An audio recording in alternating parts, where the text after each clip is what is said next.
Well, do whatever you Uh, want. Welcome to Plastic Platforms, episode 3. We are back. It's been a while. The first show of 2022. How are you doing, Centurion? This is probably the first time this year that we've actually spoke, online. It is, so to speak. How are you Yes, doing? I'm doing good. I know we need to do the show more often. I'll just be truthful to everybody. I've had a couple slight surgeries done on my mouth, and it happens on almost every Monday for the past couple weeks. I've been going in having work done, and yeah, by that time I get done, I am so numbed up and in pain that you guys would not want to hear me on the microphone. This is actually the first Monday of 2021 that I have not had basically somebody drilling on my jaw. Yeah, well, you were like, no, I could do it after. Just might sound fast. I said, no, but just wait till you've finished. Not fair, really. Welcome, Baldman Gamer. Thanks for popping in. Shouts to you. He loves hot takes. Like, you might get some hot takes Oh, today. yeah. No kidding. Some of He my he hot takes have encourages been me. silenced. He encourages me. Yeah, actually, he's coming on midweek gaming on Wednesday, so I'll probably get some hot takes from him. I will. But yeah, you've been playing many games recently. Oh, I'm a fraud. See, that's where I think a lot of okay. I'm a big Xbox gamer. I love playing Xbox games, but I do not play games based on fad or fanfare. I'll check a game out based on like the Yeah. fad or fanfare to see if maybe it's something that kind of strikes my cup of tea. But I keep gravitating back towards Elder Scrolls Online. Yeah, that What's one game. if it's what you love, it's what you love. I mean, at the end of the day, people ask me what I completed last year, and I tell you what, it was probably one or two games because I jumped from game to game, and but game is this year to actually complete a few. I had a big list. Then my friend Masuki said that list probably won't get that done because they're really big games. Try and if you want to, if you see any indie games you like, try and play some of them as well. Um, but it's what you like. It is, yeah. Elder Scrolls Online, and you might get Elder Scrolls 6 eventually if you're lucky, Centurion. If you wait long enough, you may get it one day. Oh, it will come around. See it's definitely coming. I'm not Oh, going to I know deny it's that it's coming. not, but Yeah. that's where honestly, what could Elder Scrolls 6 offer me other than a new gameplay experience, at a really really great graphic fidelity? But that's where the single player style Elder Scroll games like Morrowind takes place in what is now called Vardenfell, the whole Morrowind thing. It basically, when you play the individual games like Morrowind, Skyrim, they're basically they're centralized in a small portion in the world of Tamriel. Tamriel is basically like Okay. what we call Earth. And they have a giant world. Like when I play Elder Scrolls Online, I bring up a map that has every country and region that has ever been spoke about in Elder Scrolls Online. And every year it grows 1 to 2 countries bigger, and they just add more content every single year. And it's been a growing game for as long as I've played it, which is why I keep going back to it. From what I've heard, Elder Scrolls 6 is going to be more localized to basically the area that they call Redfall. Okay. Yeah. And that's where right now, I can go visit Redfall in Elder Scrolls Online, but I can also leave Redfall. I can go visit Skyrim. I can go visit Morrowind. I can go visit Oh, it's interesting. like Okay. like the big example, like when you start Skyrim as a Khajiit, one of the cat people, the guy that, the executioner there, oh, you're one of the cat people from this part of the world. Well, I can also go visit the homeland of the Khajiit, and the homeland of the Khajiit is actually quite hilarious. It's almost like they took all the personalities that come with a typical house cat, and they have like focused a religion around it. They pray to the moon gods. They enjoy stealing stuff just like cats do. There's like comical things, like they're obsessed with certain treats because basically that's like their version of drugs. There's actually comical things about their society that make me love the Khajiit, which is why I always play as one. But the Elder Scrolls Online is a massive undertaking, and let's just say there's always something to do, somewhere to explore, a new enemy boss to fight. Definitely the only MMO I've ever gone into, because I don't want to ever try to get sucked into a game that's bad again. High Elf, BMG says all day. Oh gosh, you're one of those ones. You're part of, yes, the high elves. Gosh, in the Elder Scrolls world, because of Skyrim, high elves are like basically, they're not very well liked. You know how people feel about politicians and the ultra rich? That's pretty much how they feel about the high elves. Like, they're always looking down at you from the tip of their nose. And yeah, trust me, the high elves, they get a bad rap in the ESO. Yeah, no, that's it's someone asked me, like, how do I get into Skyrim, like Elder Scrolls? And I said, I hear the content is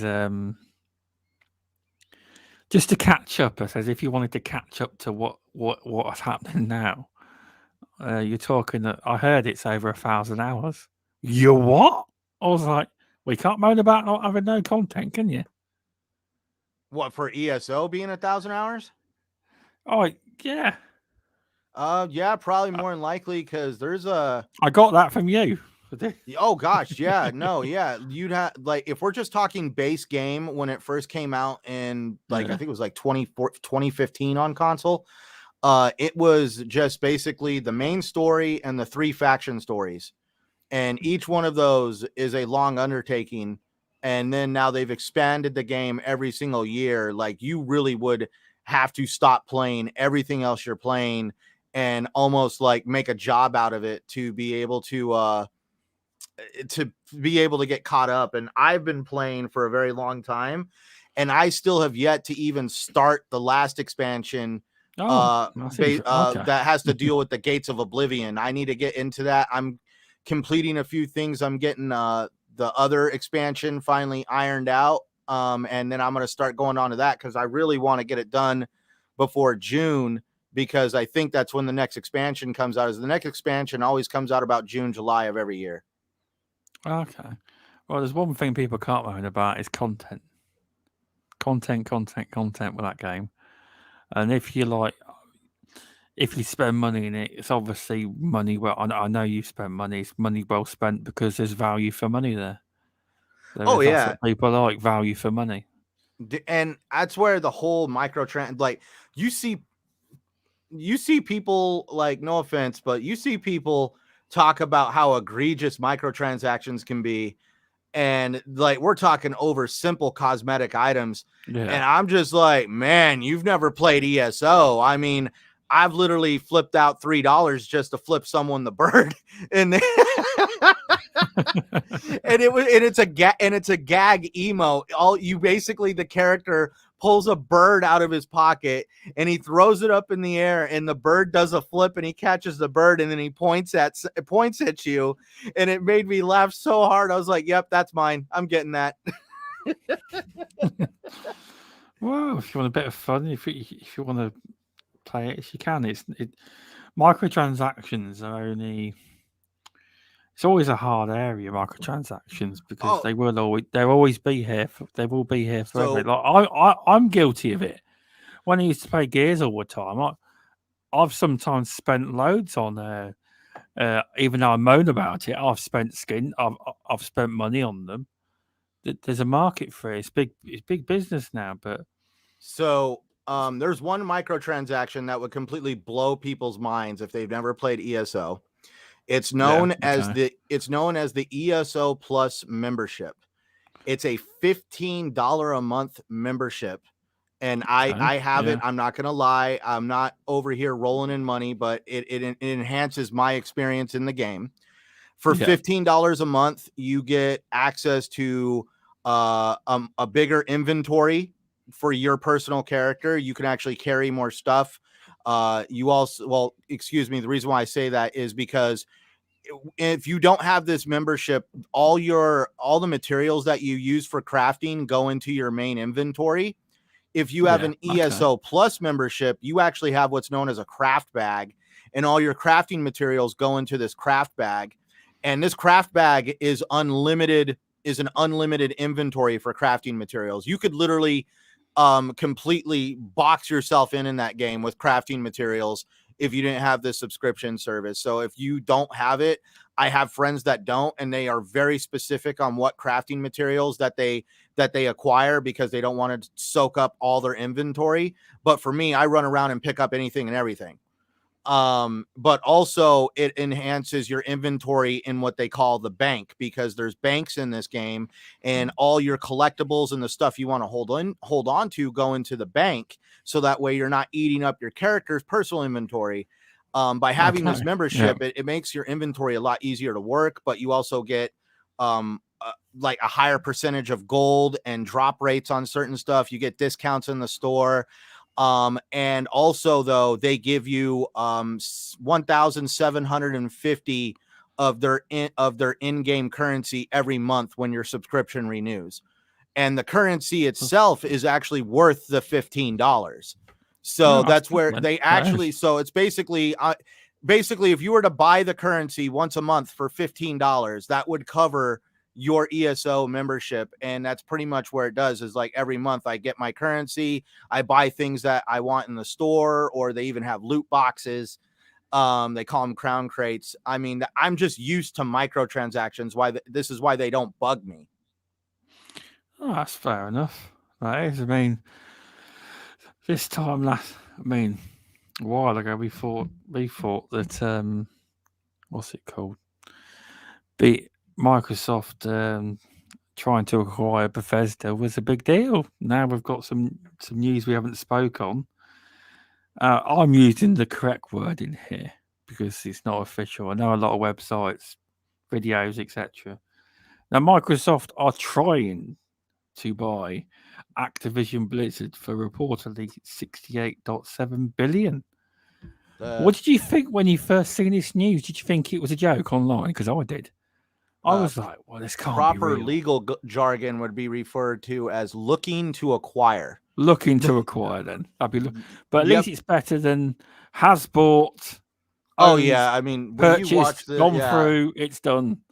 I've even had a big issue with it. I'm an Xbox fan. I clapped when they got Bethesda. I'm excited about the acquisition of Activision, possibly. But that's where I've also said, let's look at this realistically and objectively. It hasn't happened yet. It was nothing more than a letter of intent to Federal Trade Commission and the Department of Justice over here, saying that they wanted to buy Activision for X amount of money.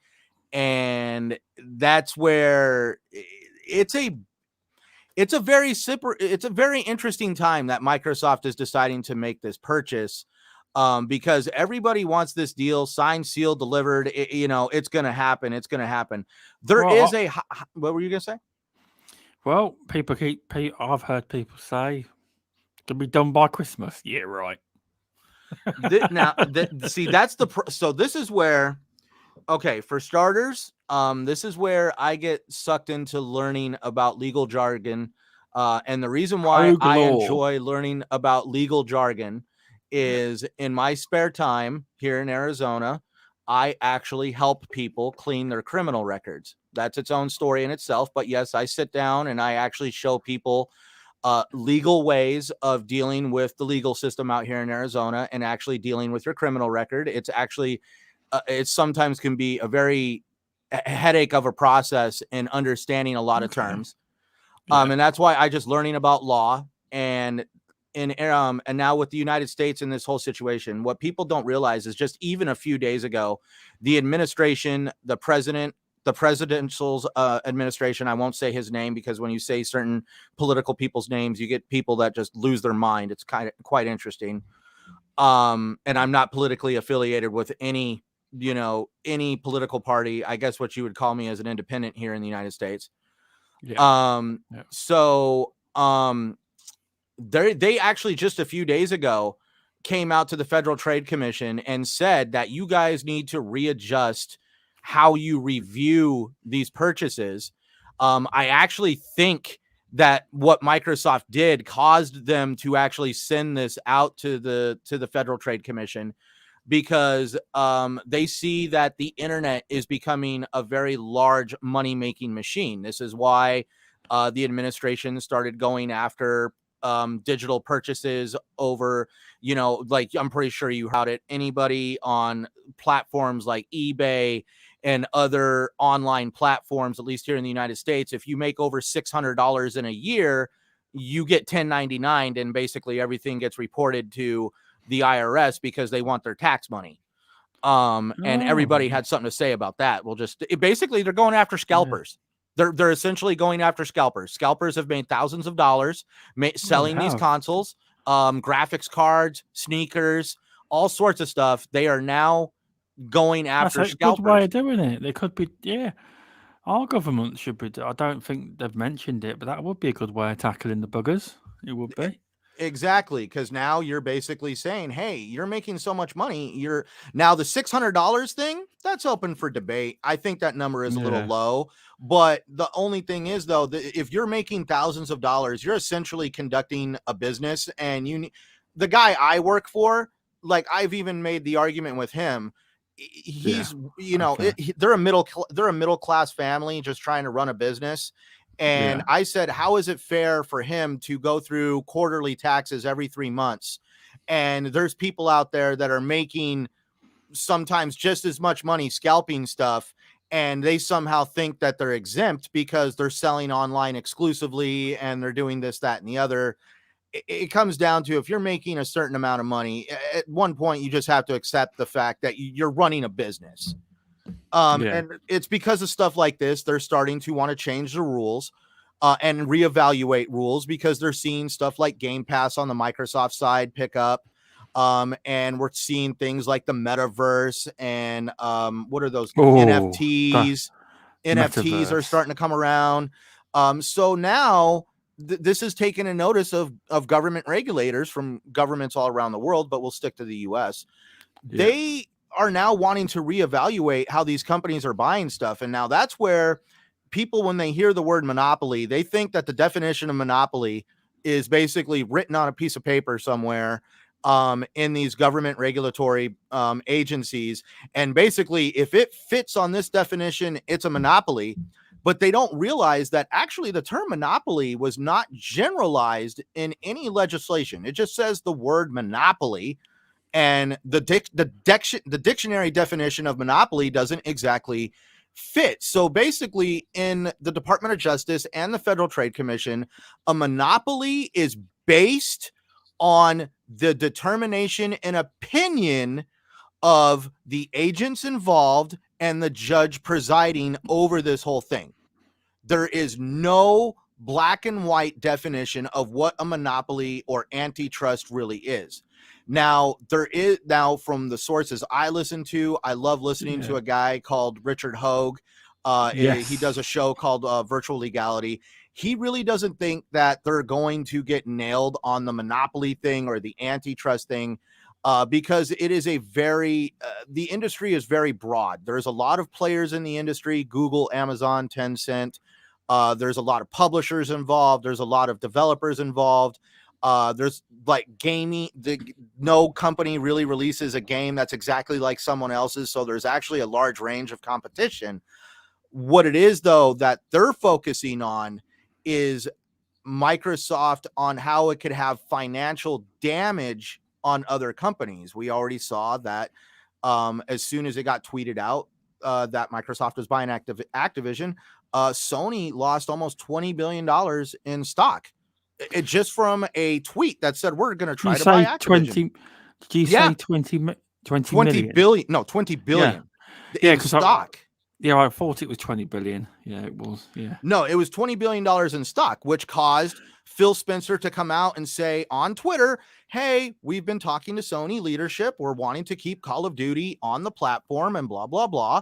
And he did that as a reactionary thing to get investors to stop selling Sony stock, because if Sony gets damaged too heavily, they could actually show that them possessing Activision would financially hurt Sony.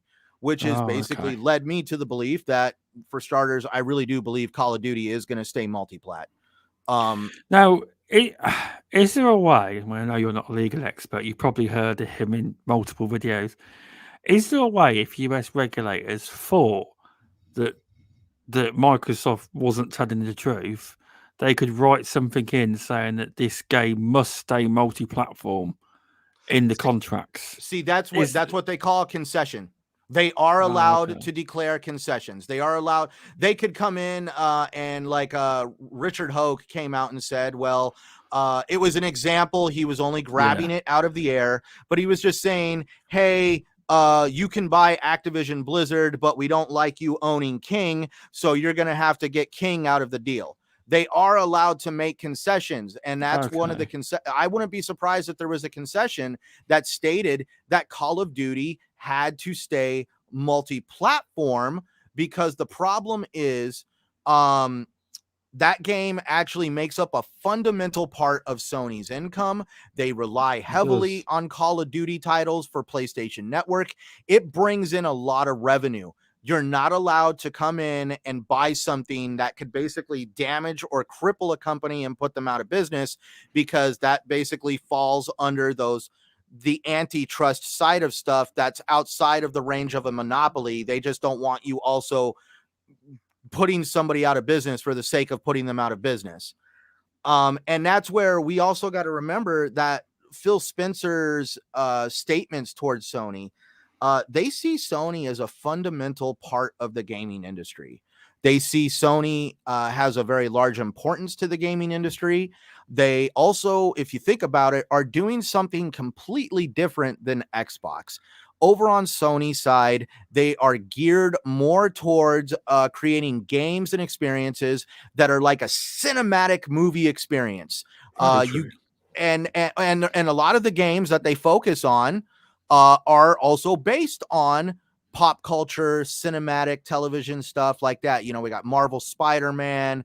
The list could go on. I could probably sit here and think, like, if we look at like Uncharted is like a new age Indiana Jones, but that's also one of my loves of PlayStation, is how they kind of really kind of brought the concept of Indiana Jones to a new style of storytelling.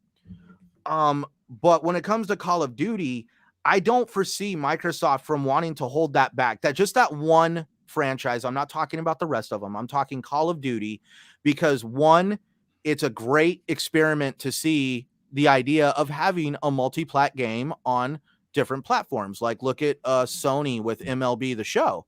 That game is multi-plat. It's made at Sony Studios. It's a multi-plat. But that was to get MLB cut that deal and made sure it happened, because they own the IP. But now that's where, with Microsoft, we have Game Pass.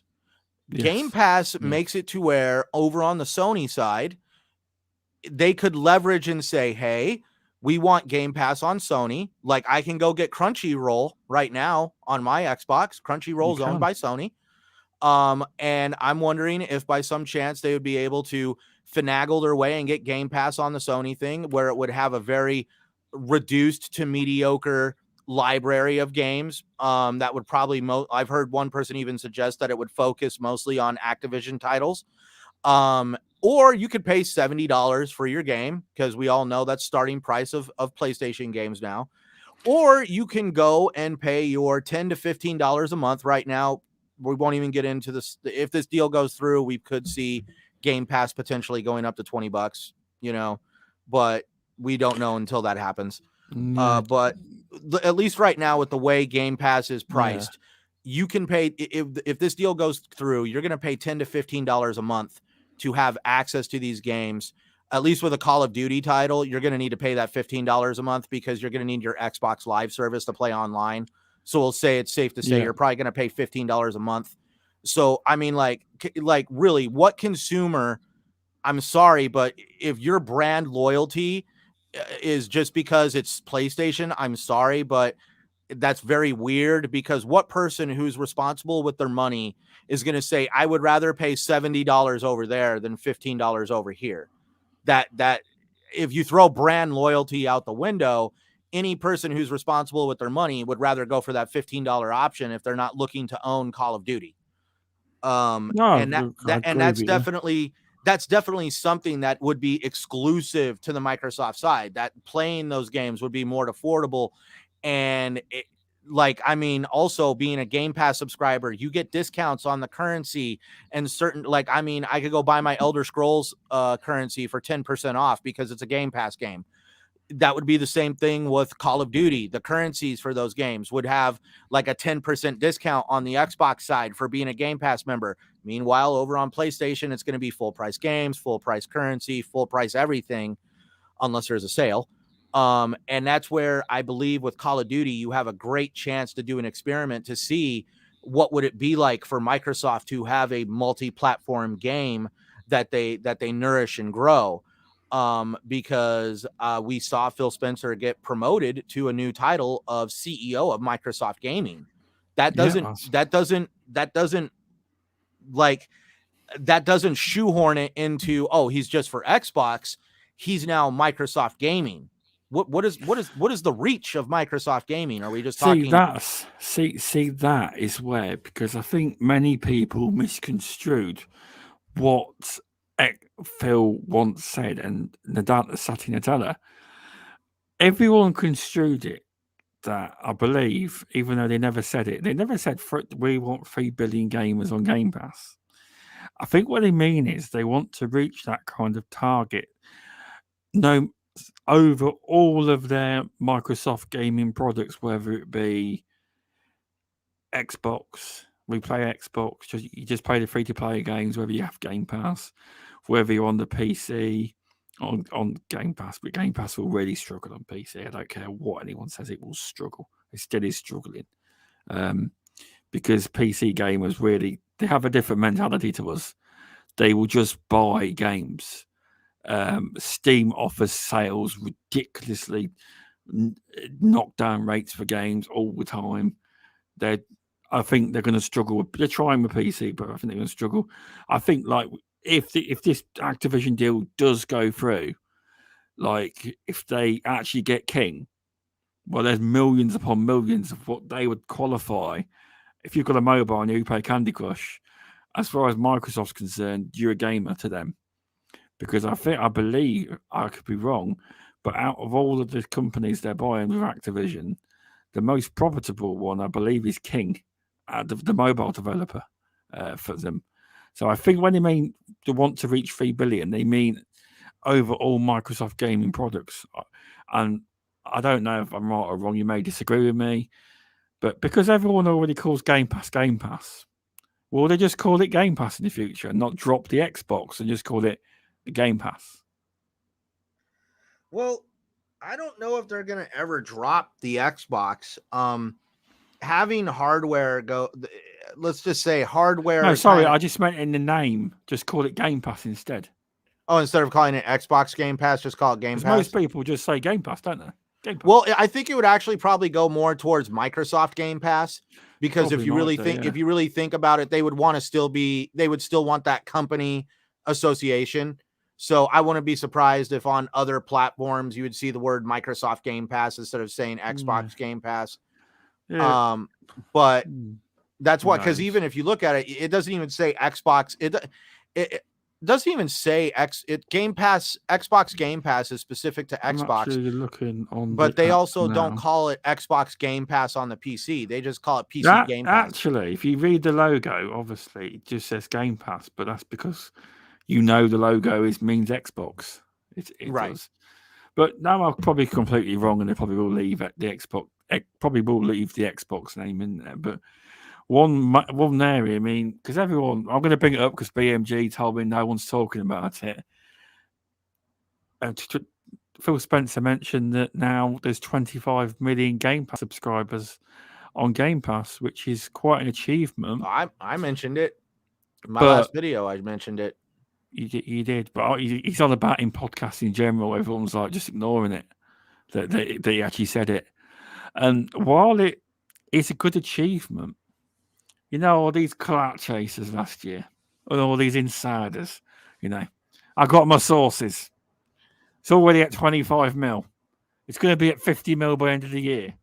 We're all wrong. It's just at 25 mil now. Do you know what I mean? I hate it when they go, God, insiders. They're telling me this. They're telling me that. When I I can't tell did you who, though. when I did the math about, I want to say fall, like October, Yeah. November of last year, I wanted to say, at least by math wise, I wanted to say they were around 24 million. I did expect it to be in the mid twos. Obviously, I will say that growth does seem a little bit slow, but I think it's just because we're now getting into the habit of, a lot of people nowadays, especially with those who have cut the cable and they no longer rely on cable television or satellite television, they're out there using Hulu and Netflix and Disney Plus and all these other subscription services. It's almost starting to become a commonality for people like that, to where they don't pay for these subscriptions year long. They come and go from these subscriptions based on what interests them at the time. If they want to go watch Star Wars The Mandalorian, they'll go pay for Disney Plus for a month or two, watch everything to their heart's content, turn that off, and go to a different service that it has something that they want to watch. And that'd be the same thing with Xbox Game Pass. Xbox Game Pass, but now that's where, with Xbox Live, it's a different story because you get your Xbox Live wrapped up in it nowadays. But that's where I feel with Xbox Game Pass, you might not see people come and go as easily because they're always adding content. But you could see somebody that's like, oh, I want to play Halo Infinite. They go and pay their subscription service for a month or two and they leave. All of a sudden, another game gets dropped into Xbox Game Pass. They buy their subscription service again, month or two, they leave. This is why Microsoft is wanting to have a continuous drop of content in Game Pass that occurs monthly to keep people from dropping the subscription for those 1 to 2 month lulls where there is no game that interests them. That's why we're seeing deals like with Rainbow Six Extraction. That was a big game that came out in February. Forgive me. I know that there's going to be games that people will be always talking about that come to Game Pass, and that's what Microsoft is trying to achieve. And Game Pass is definitely a tricky subject when it comes to, like, think about it. They only released Halo Infinite last year. Oh, excuse me, Halo Infinite and Forza Horizon 5. Those were the two big games that everybody wanted to get Game Pass to play. We had Forza drop, I believe, I think it was like late October, early November. And then we had Halo Infinite follow right up at the end of the year in December 8th.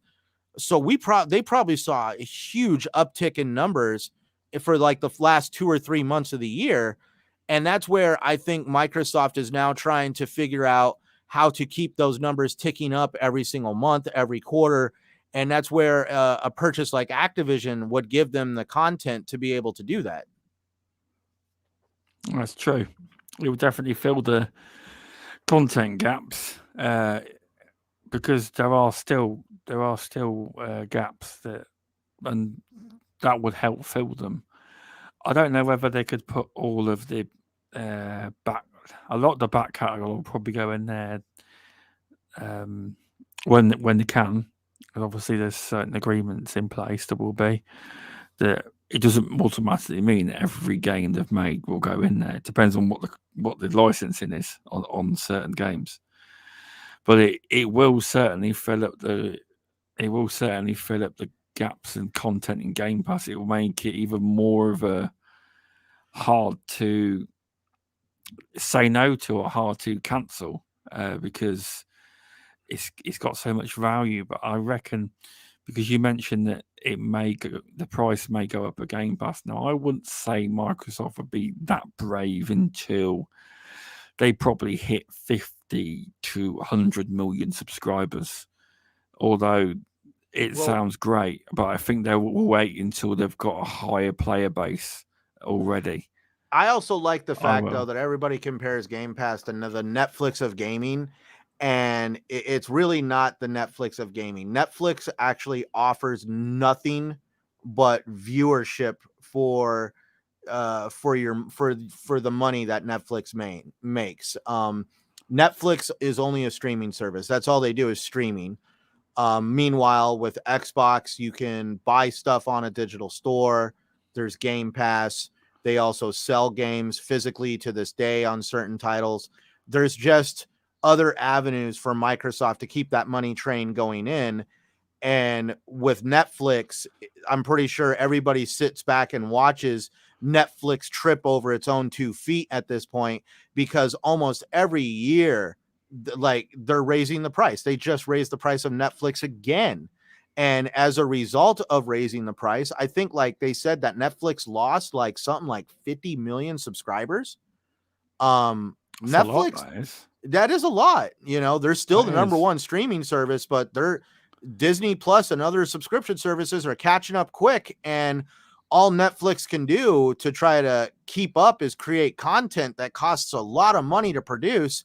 And the only avenue of creating more money for them is to raise the price, where Microsoft is not in that position. They have other ways of creating revenue. Like if we look at the Bethesda purchase, they made the money back from the Bethesda purchase, I believe, in a matter of weeks. If you looked at Microsoft as a whole, everybody always wants to be like, well, we just want to talk about Xbox. Regardless of how you feel, Xbox is owned by Microsoft, and Microsoft makes a lot of money very quickly doing multiple things. And that's where I always see the Xbox division, which is now the Microsoft gaming division, becoming even bigger. And they're going to start trying to create revenue through multiple avenues of doing this. They're going to have games over here, games over there. You're going to have Game Pass. And now, but let's look at like a game like Psychonauts, a game that did come out multi-plat. Now, they did have to release that game. They were contractually obligated to release that game multi-plat because it was supposed to be on PlayStation. But but also they would have got really, the media would have gone for them, because that was a game that originally was crowdfunded, so they'd be screwing over the people who put the money in their pockets to crowdfund the game. It would look even worse on them. Oh yeah, but Microsoft wouldn't want that backlash, because we also saw what was exclusive with Psychonauts too, though.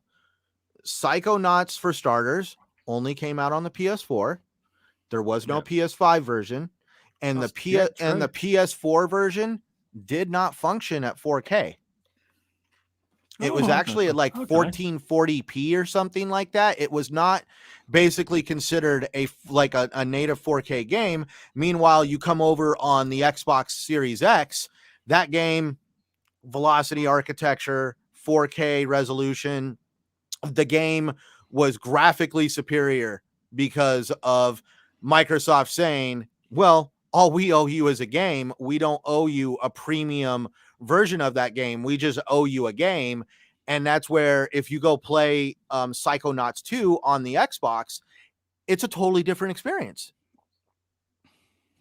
Yeah, no, that's it's a fair point. I didn't know that.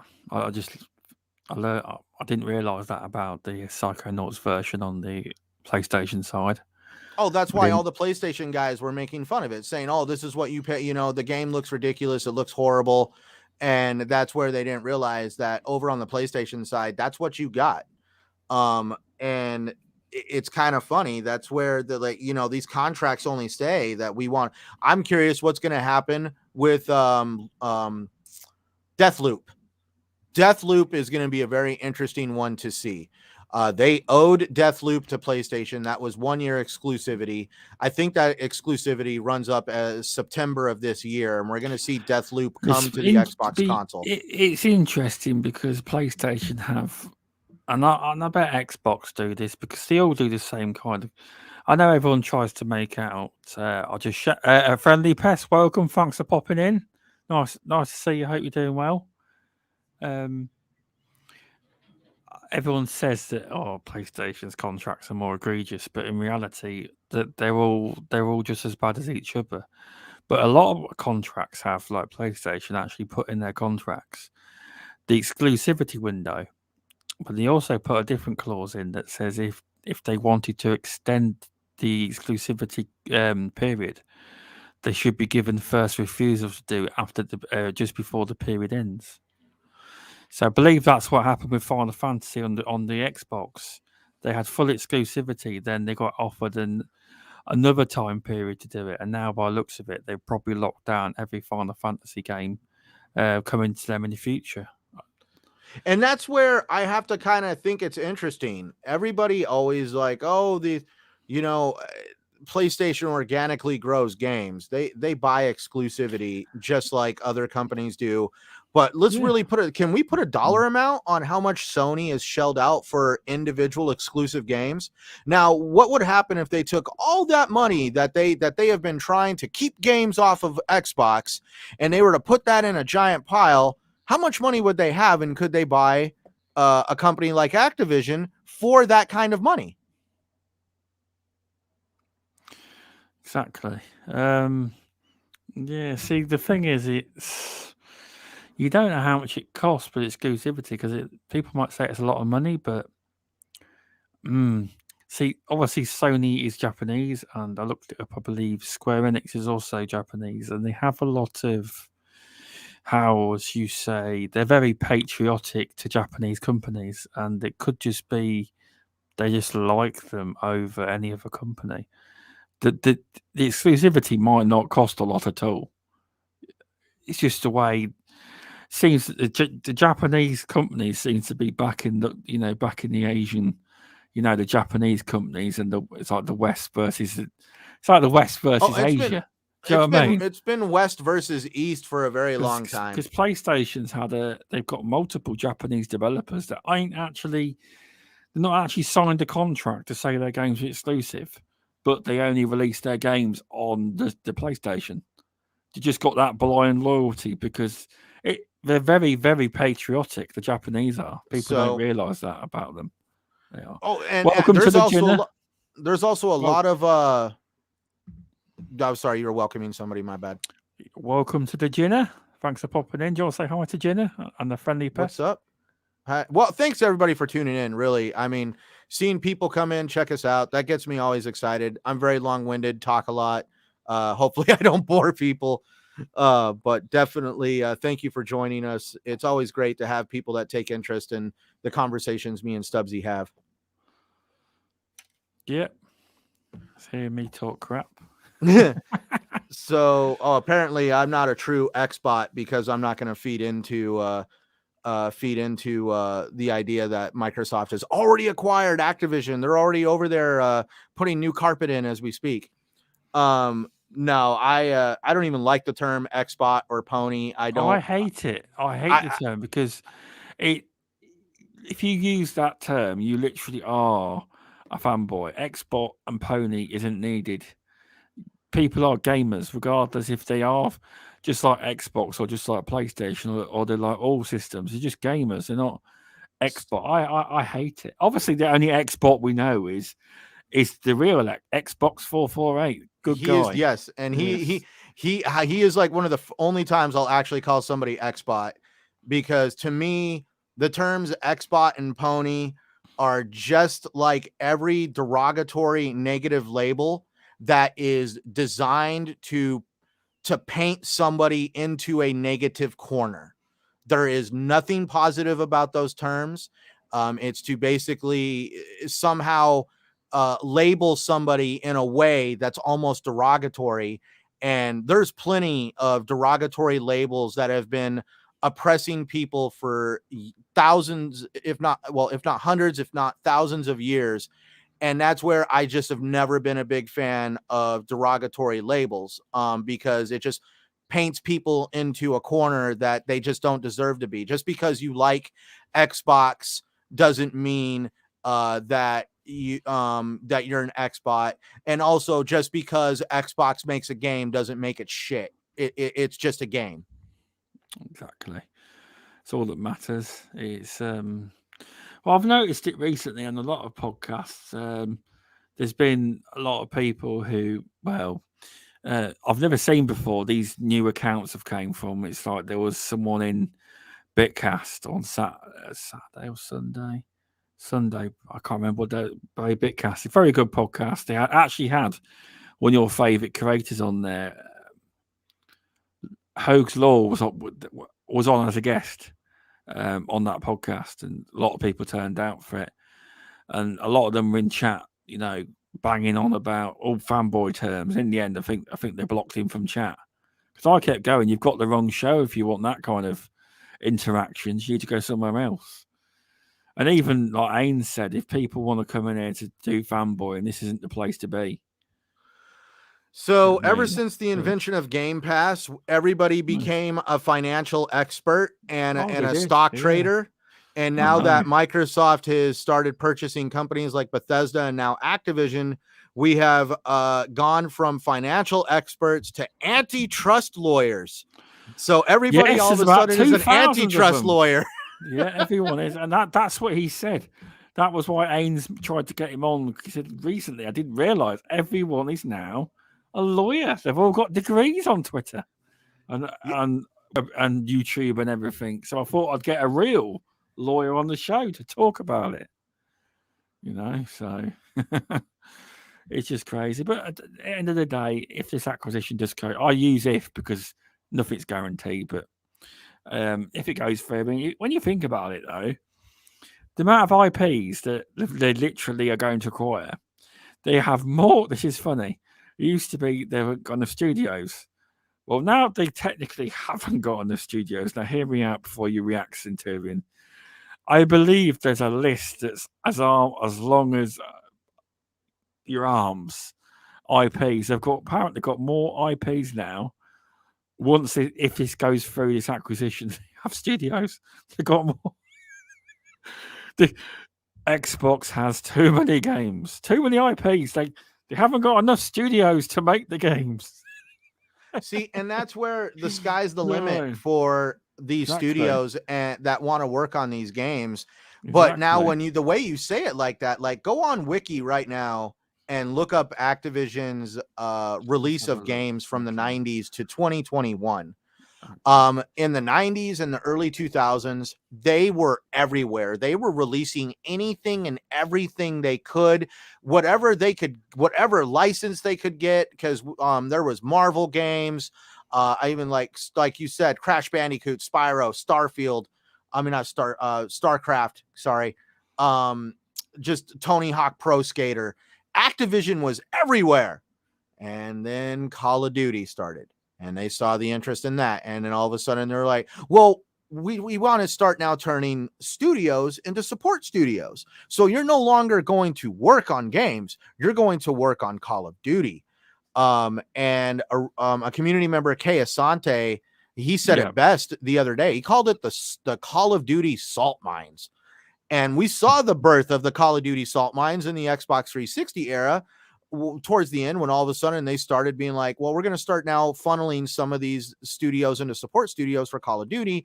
And then the Xbox One generation, PS4 generation came out, and Activision was not releasing a huge amount of titles all of a sudden. It seemed like it was just primarily Call of Duty was the main focus of the company, and they would release other titles here and there. And then we saw them once again, we're going to do a remaster of Tony Hawk Pro Skater 1 and 2. That's technically a remaster. That's like basically pulling the data off of the shelf, blowing the dust off of it, slapping a new coat of paint on it, and boom, you got a game. Same with Spyro the Dragon, remastered all 3 games, one collection, bought it. They did it with Crash Bandicoot. I was shocked that they let them do a Crash Bandicoot 4. That completely blew my mind. That I was like, oh my God, Activision let them work on other than Call of Duty? What? Was Bobby Kotick drinking that night? Anyways, so definitely when you look at the breadth of games that came out during the original Xbox era and the Xbox 360 era and they released multiple games for multiple different consoles during those eras. And then we get to 2013, all of a sudden it's like Call of Duty. And then towards 2021, they released like maybe 3 or 4 games within the past couple of years. And some of them are even like the Diablo remaster, yet again, another remaster. Yeah, it's because at one point it's like when they were doing really well with Guitar Hero, they went too far. They're releasing too many new versions of Guitar Hero, too many new peripherals. They were hammering it home. It's like when they had. Hang on, let's have a look. Just check. They made Sky. Did they make Skylanders? Yes. They went in hard on Skylanders. There's about 1,000 Skylanders you could buy. See, And that's where everything I they didn't know. do, Somebody pointed out to me, not to interrupt, but I yeah, completely did not know that I think Toys for Bob was part of Skylanders. Skylanders involved yeah, something like the little toys that Nintendo comes out with, the little like doll yeah. My characters and like. nephew owned every single Skylander. He had all of them. He had the And works. that's He had where now all of we them. have Toys for Bob that have experience in making toys. Can we see Exactly. officially licensed Microsoft toys come out? I mean, That'd be like, cool. I had somebody point that out to me. It completely blew my mind. But what were you saying now about Skylanders and the other ones? I didn't mean to interrupt you. No, you're fine. Good night, BMG. Hopefully you feel better in the morning. Yeah, no, Skylanders was like basically any IP they've had where they've had success, they hammer it into the ground until they basically Guitar Hero. People got fed up with buying new versions of Guitar Hero. Like Skylanders. In the end, I think in the end the sales went down and kids just got fed up with Skylanders because you release so many a year to keep it fresh, don't you? But they were ramming it down people's throats. They were to the point where people had enough. But I did look up a list. Call of Duty, Crash Bandicoot, Tony Hawk's. Now, this is one I didn't know. So this is what it says about it. Sekiro Shadows Dies Twice. Are you surprised by this one? While it was developed by From Software, which has eventually produced Demon Souls Remake as a PS5 launch exclusive, the Sekiro game is actually owned by Activision. I What did see about that that, on the eh? list. That is That's definitely crazy. one game that's also flying under the radar. Definitely that game right there. I'm very curious on. See, that leaves it open to interpretation because you hit the nail on the head by saying It Software. I don't really Yeah. think they could produce that game without No, It they couldn't. Software They couldn't, involved. no. And that's No. where I'm curious on if It Software would even be willing to want to create an exclusive game like that. I would be very curious on that one. But because they have done exclusives because they've done a game called Bloodborne that Mr. Badbit absolutely loves. No matter what show he's on, he can tell you how many days, weeks, and years it's been since the last Bloodborne game. I just bought Bloodborne for the Christmas Did sale, you? the end of the year Christmas sale from Sony. Never My played wife, it, but I haven't played it haven't. yet, but I'm wanting to get into games like that. And I was like, you know what? I'm going to start off on Bloodborne because there isn't like a million of them like there is with Dark Souls. Yeah, And I want to see if this is going to be a genre of games that I like. But the funny part is, too, I also own Sekiro Shadows Die Twice. That's actually sitting up in my collection with the plastic still on it. So nice. that's where I'm wanting to check out It Software. But I don't know if, oh my gosh, I don't know if I'm ready to I know like it's pull my hair out. it's quite a hard game. Good night, Jenna. Thanks for popping by, mate. But yeah, it's one of them games because obviously that style of game is one you have to be good at it anyway. But it's a game where you have to learn a pattern of how to fight and stuff like that. I believe if it's a Souls-like game, you have to like dying too. Dying's part of the process of learning. And that's where it's actually these games also teach something that a lot of people don't have nowadays. Forgive me, not trying to paint a picture. Patience and determination. Me as Patience well. and determination. I mean, if you fall off your bike, get up on that thing and learn and try it again. If you fall, try it again. If you fall again, try it again. I mean, literally, classic example is on the side I play what's it called? Ace Combat 7. I'm still trying to get through that game, and there's still sometimes that you fail a mission just because of just like little teeny like petty little things. And like I still remember having to play the same mission over and over and over again until I got it right. Exactly. I mean, it's like when you were. I mean, it's like comparison to when you were younger. It's like the Sega Mega Drive. There was no saves. The only save was keeping your system on. It's like gaming back then because that's what it's like. I'm not saying there ain't no save points in Secure, though. I'm not saying that. Oh yeah, no, the whole idea of saving, like gaming back in the day was a lot more hardcore. I mean, when you gamed over on a game of Mario or Kirby, oh, there was no check. Even if you got the little dingy little checkpoint, no. You game over, you pretty much restarted that entire level. Exactly. You're all right, exactly. I got some more lists. They also own Spyros, Skylanders, King's Quest, Prototype, Geometry Wars, also Guitar Hero, DJ Hero, Gun, Hexen, Interstate 76, Laura Bell Mysteries. There's tons of games on there. Pitfall, Police Quest, Quest for Glory. A lot of these are dormant IPs. Soldier of Fortune, Space Quest, Tenchu, Time Shift, Zork, True Crime, Warcraft, World of Warcraft, Diablo, Overwatch, Hearthstone, however you say it, StarCraft, Heroes of the Storm. There's just tons of games. You want to see some craziness? Look at how many Marvel games that they actually had during the Xbox 360 era. I'm not going to say they're going to get Marvel games over on.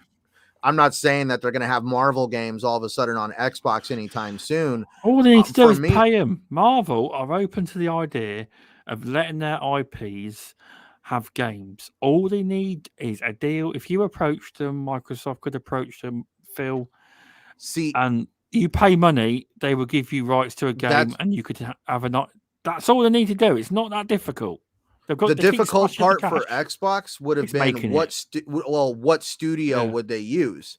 Exactly. And that's where before the Activision thing, I always sat back and asked, if we're going to make a Marvel game, what studio would we use at Xbox?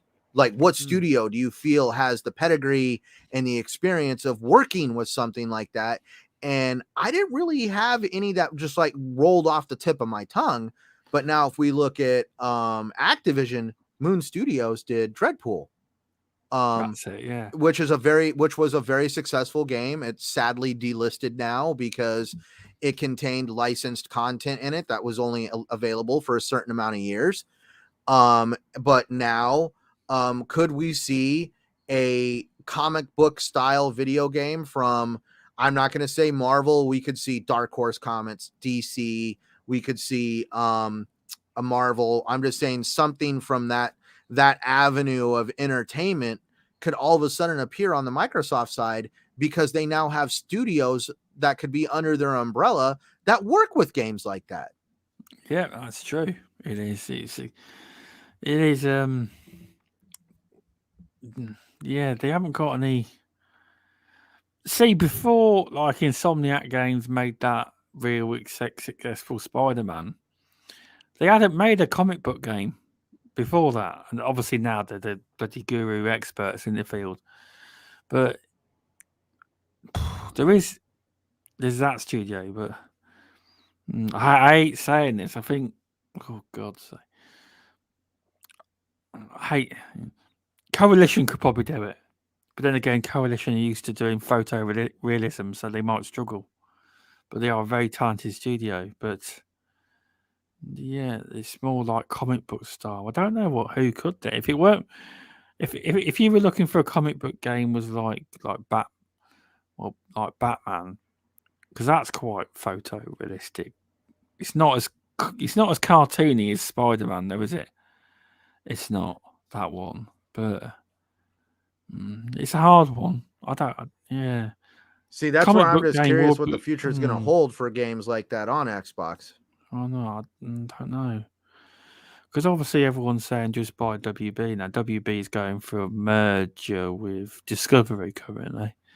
And obviously you told me allegedly, we're going to use the words allegedly with this, that they're really being investigated heavily by the antitrust in the government. Well, that's They are. another one Yeah. that's like a lot. Now the thing is, there's been a lot more backlash over that merger than there has over the Xbox one so far, because actually Yeah. a few government politicians over here in the United States personally pointed the finger and even said the guy over at WB's name, stating that Oh, they really? oh yeah, like he thought Oh.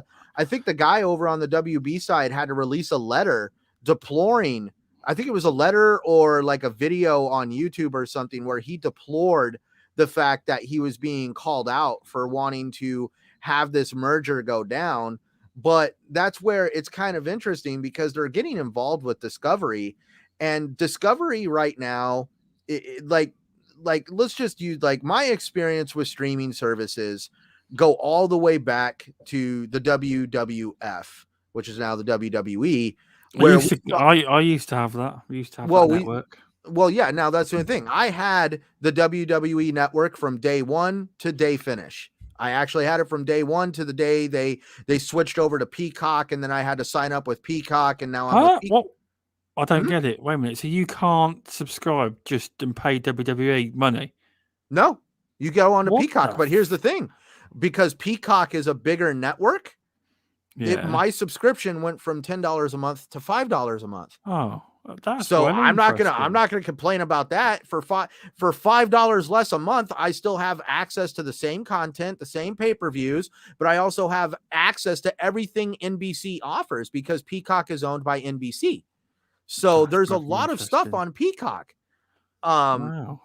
but now, if we go back all the way back to the WWF era, when he bought Yeah. out WCW, Oh, Vince yeah. Remember McMahon that? had no intention of keeping WCW. They No, wanted for a the short time. archive. He wanted the archive. He wanted the film. He wanted what they referred to as the film library or the video Yeah. library. He wanted, because he saw that people would pay money to have access to rewatch that stuff. And Yeah. that's where we're probably going to also see Discover, because they're building their own. They have now Discovery Plus, which is another fine app that I actually I get it provided Okay. through. I get Discovery Plus provided through my cell phone company as a, hey, thanks for having a cell phone through us. Here's Oh, a free 1-year subscription to Discovery Plus. that's nice. Dude, Discovery Plus, there's actually some good shows on there. Me and my wife love watching Ghost Adventures. They even have almost like every Mythbusters that they've ever done. There's a lot of original Discovery programming on there. My dad's got that through the Amazon Prime. You can buy Discovery through through the Amazon Prime app. Apparently, you can. That too, yeah. So like, and that's it's not where, like a live stream. It's just all the content you click on it. Now we see Discovery is trying to craft and build their own subscription service. What's the best way to do that? By getting WB content. We already see Paramount Plus. Paramount Pictures has Paramount Plus. HBO has HBO Max. CBS also has CBS on CBS Plus or whatever it is. All these companies are coming out with these standalone streaming services, and so Discovery is interested in the WB because the WB, let's just face it, they just put up the CW for sale. Their entertainment division is falling on its face. There is some good WB movies, but let's just say the DC movies are nowhere on the scale of what the kind of money that Marvel movies produce. So yeah, Discovery wants to acquire WB for their film library, which is where I think it leaves it open to interpretation on gaming. Didn't they mention they wanted to get into gaming as well? Or I have not heard Discovery say they want to get into gaming. They possibly could, because oh my God, what is it? Street Outlaws. I think that's a Discovery show. It basically where dudes race cars on streets here in the United States. I've seen some Street Outlaw games on Xbox and PlayStation. I think they have dabbled in gaming. But that's where I think WB is at least holding off until they release titles like Hogwarts Legacy. We even have the Wonder Woman game coming out. There's a number of titles that are going to be released under WB Games that I think they're wanting to see what's going to happen there, to see if it's going to be an avenue that they want to chase down to continue trying to get into gaming, or if they're just going to be, say F it and sell it off to somebody or license it out to somebody. Because there's a lot of IP there that could definitely benefit a company like Microsoft when it comes to competing with what Sony has to offer. Sony actually has a lot to offer when it comes to games that actually have a connection to television, movies, comic books, cartoons. And that's where I think Microsoft might be looking to want to also try to compete with games that apply to that appeal to that kind of consumer that love games that have a connection like that. No, I can see that. Welcome, Masuki. Thanks for dropping in. But does WB actually own the DC IPs, or do they just license them from DC? You see, this is what people.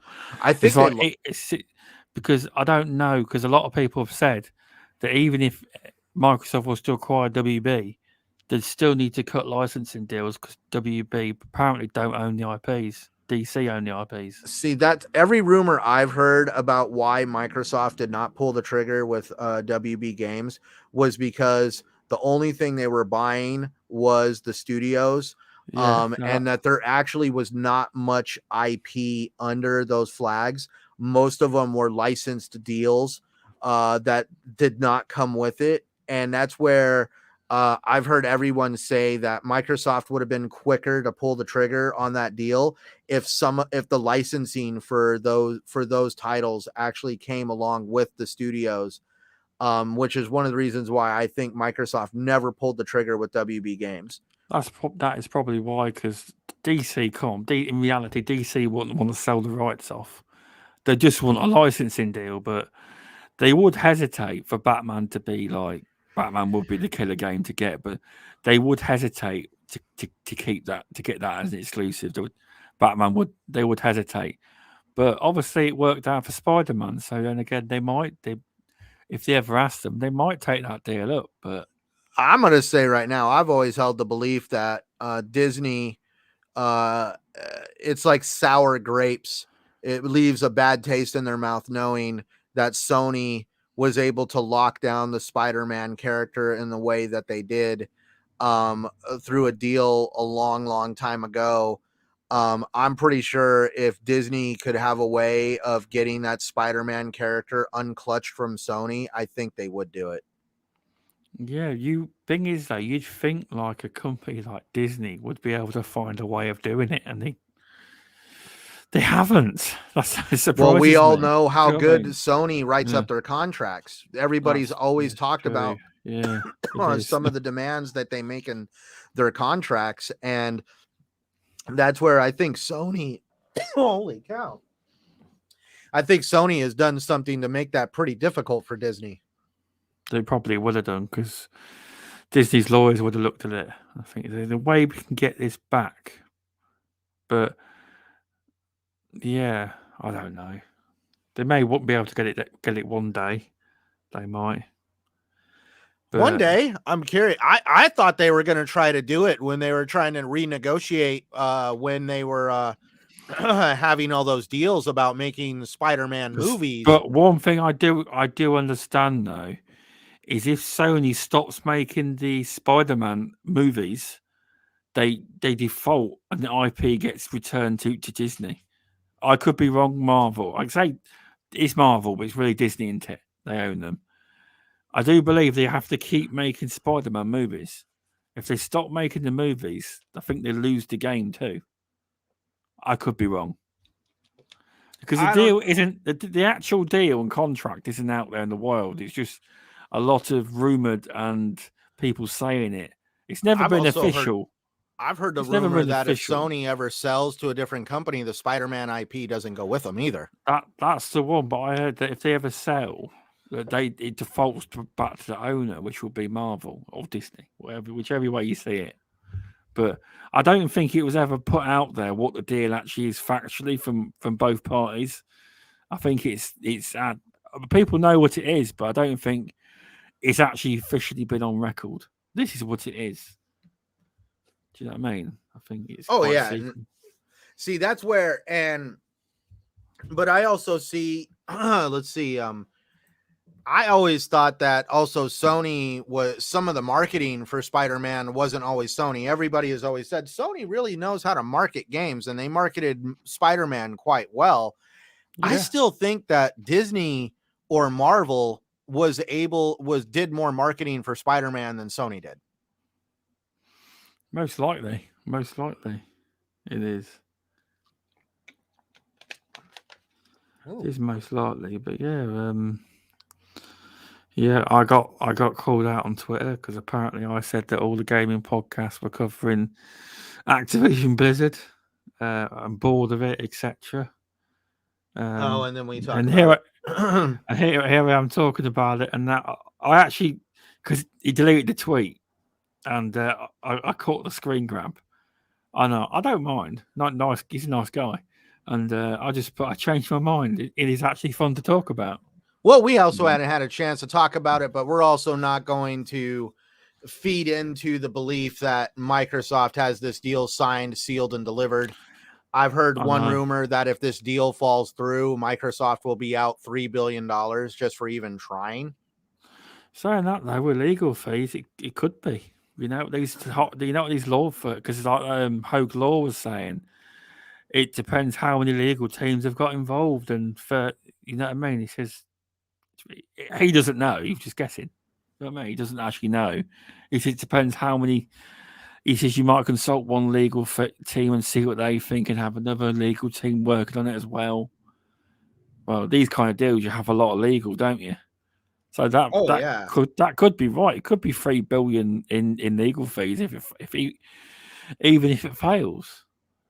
Probably won't though, most likely. But let's look at everybody wants to talk about monopoly this and bad for gaming that, but bad for gaming. Do you think it's okay and acceptable for a company like Activision to do what they've been doing to human beings for years now, and the working conditions that they're forced to work in, and the scrutiny that they get from their leadership, and their harassment tactics and everything else that have occurred? Do you think that's okay for gaming? Because under Microsoft, I'm going to say it right now, Microsoft is known for cultivating and growing studios and trying to make it a very passionate place for people to work at. Let's rephrase that. Xbox studios are. When you use the term, if you were to talk about Microsoft, them, okay, for studios, they're fine. But when it comes to like the hard-nosed business or the other companies they bought, the same don't apply. The Xbox studio seems to be run very well. They do. But also, isn't it funny how they take over Activision Blizzard? Well, are trying to. And they're cleaning house in. They're also making sure Microsoft's policies on these issues are also sorted as well. They've also made policy changes, or allegedly, they are working on changing all the policies in all their companies. They are as well. Oh yeah, that was the first thing they said, is that they want to maintain freedom for these studios to be able to produce whatever game that they're passionate about. But they also want to bring, as it was said, Microsoft, basically Microsoft employee policies into the fold. They were going to be like, this is like, we don't care what policies you guys have created or drafted up. You're going to start following the Xbox way of doing things. Yeah. And let's just say Xbox has no tolerance for some of the things that have seemed to unfold over at Activision. So what I only hear, who knows whether they're true, but apparently on the day that this was announced to the world was happening, apparently there was 50 to 60, maybe more, red slips, and people left the office. There was people involved in this stuff were apparently nearly fired instantly the same day. Now, whether that's true, who knows? But Activision knew who they were, and they went in there and gave these letters to the people, and they left. They made some firings in that department. So I don't, and it probably that may could not be because, true. That may not be true. But if well, it was, and it is the right people, and they have been doing wrong, then they should go. They should. well, and let's face it, Activision did not learn their lesson when they got brought up on all the accusations, the hit pieces from the Washington Post about Bobby Kotick. They didn't learn from any of that. And the big example of this is when it came out that Activision was doing the things they were doing, women and men were being harassed. People were sexually objectified by executive members of Activision. I mean, like, there is a long list of egregious stuff that has happened over at Activision, especially towards women. Like the pay disparity between men and women over there, and holding someone back just because they got pregnant. Bullshit. No, it's terrible. I know. It really is But now the only thing is they were like, oh, we learned our lesson and we're now going to put, I remember, like, Activision is now Jennifer. Why? Because of Jen O'Neill. And Jen O'Neill and Mike Ibarra, one of the old Microsoft executives that went over there, they basically put Mike Ibarra and Jen O'Neill in charge of essentially a large portion of Activision to help kind of iron out some of these issues. And it came out from at least some leaked emails and some stuff through Jen O'Neill because of her resignation.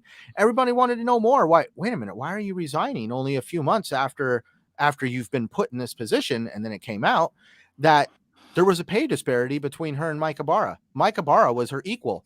Mike Ibarra and her went to the Activision executives and said, hey, I believe that Jen O'Neill should be making the same amount of money as Mike Ibarra.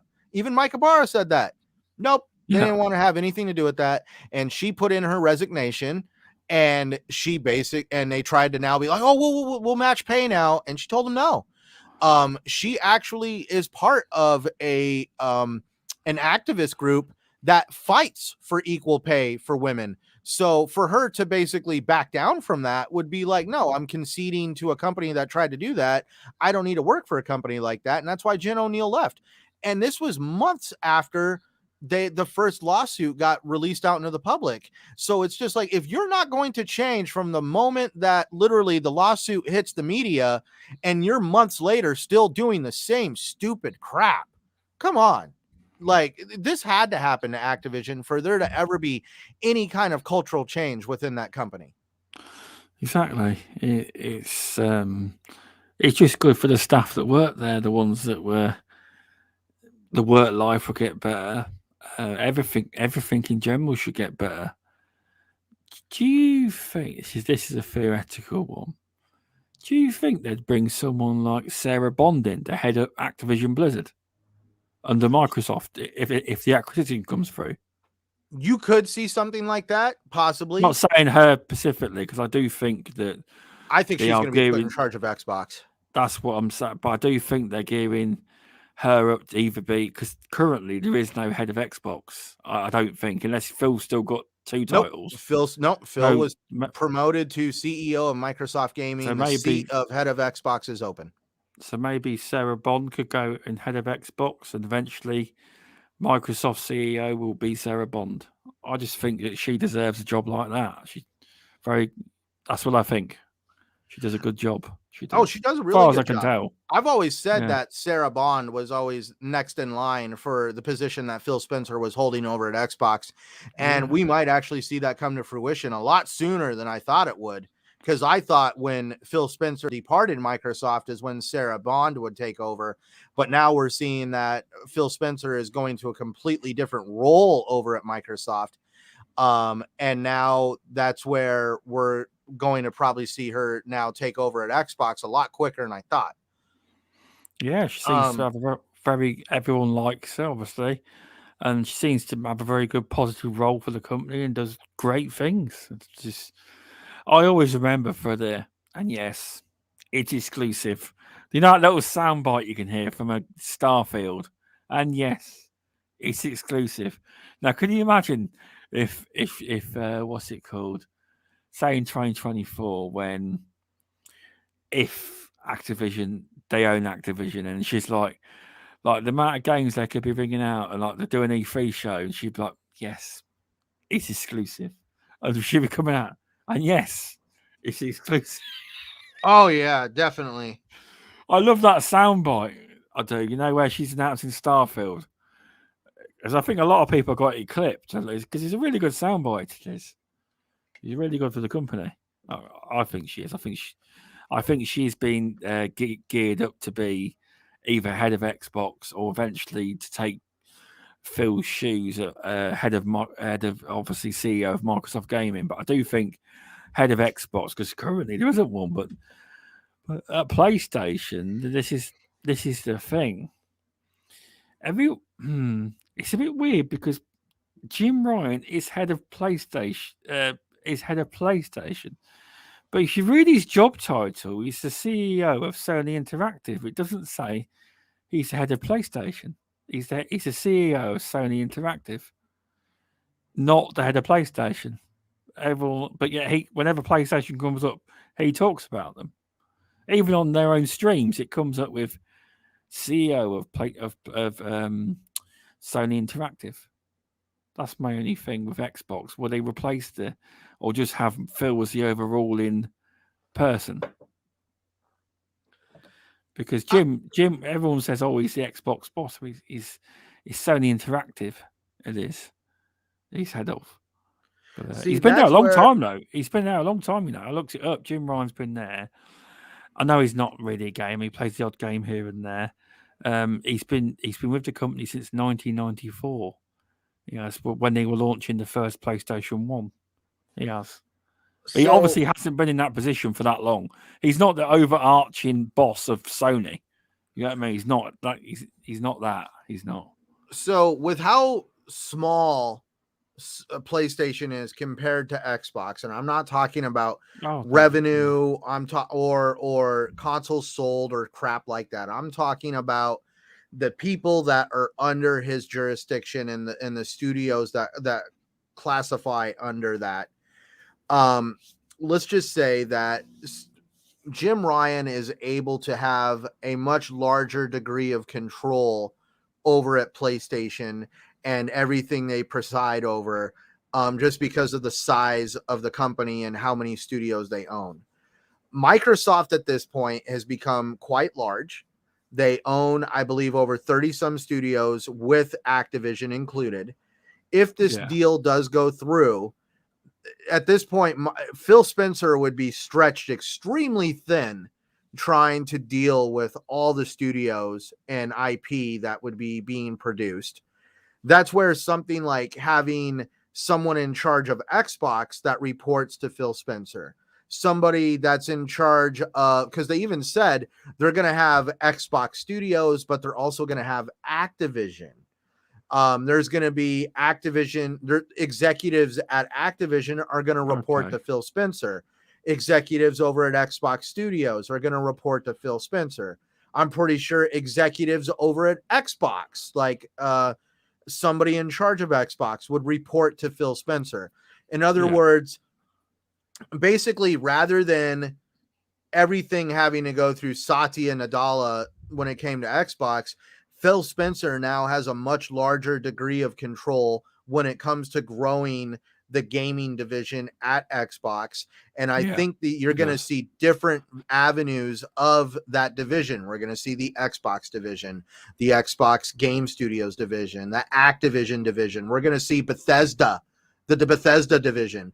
And then this also leaves it open for other companies. Like, I also believe with him having this title of CEO of Microsoft Gaming, that leaves the door open for it to get bigger.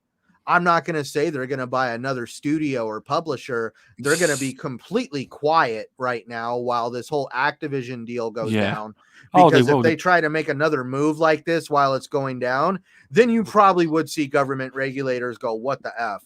They'll just wait till they own it. And yes. Because legally, this is what people don't, it's fun to talk about. But legally, they can't say anything more than they have. I mean, Phil has talked about IPs he'd love to. He's obviously got to be careful with his wording, because I do know that whenever he does one of these, he's in a podcast or an interview, he does actually have Microsoft PR guy there in his ear as well to make sure he doesn't say anything wrong. And at that level, you expect it. He's one of the biggest leaders in a global brand, isn't he? You know what I mean? Microsoft, you've got to have oversight, haven't you? You have. But in general, he reacts to all questions amazingly on any interview I've heard. He doesn't. But there is one area I didn't like. I mean, I know what your reaction is going to be. I didn't like the comment where it's obviously not his view; it's a company view, where he said that the Xbox platform is not a platform for politics. Now, I know you're going to say, okay, I can say it in a minute, but coming from the most politically driven company, one of the most politically driven companies in the world that make a lot of their just moves via politics, because a lot of big corporate companies do. It's quite So, hypocritical. Is he going to ban politics in games? Because there's shitloads in it. Is he, so let's just you know what I mean? face it. Politics and business go hand in hand. If you ever Exactly. want to be a multi-trillion-dollar corporation in any part of the world, you better be damn good at politics. That's Because true. I've always made the joke that, everybody, oh, the politicians are in charge of the world. Not really. No. It's actually the companies who lobby for these guys, give them donations, grease their palms. Let's really think about it. These corporations control a lot of money that flow into politicians, and that's where it's like, well, and that's the case. The politicians don't have as much power as the companies who fund them. And that's where, you got to be really good at politics if you're going to have a really big business. You have. But looking at Phil Spencer, and at least the personality that he radiates to me, he wants the politics to end in the corporate boardroom. Because I'm going to say it right now, politics are a fundamental part of the world, but people hate dragging that home. Like, I barely watch the news anymore, because when you flip on the news, I mean, you could get into a political debate with your own wife just by watching a news story. Exactly.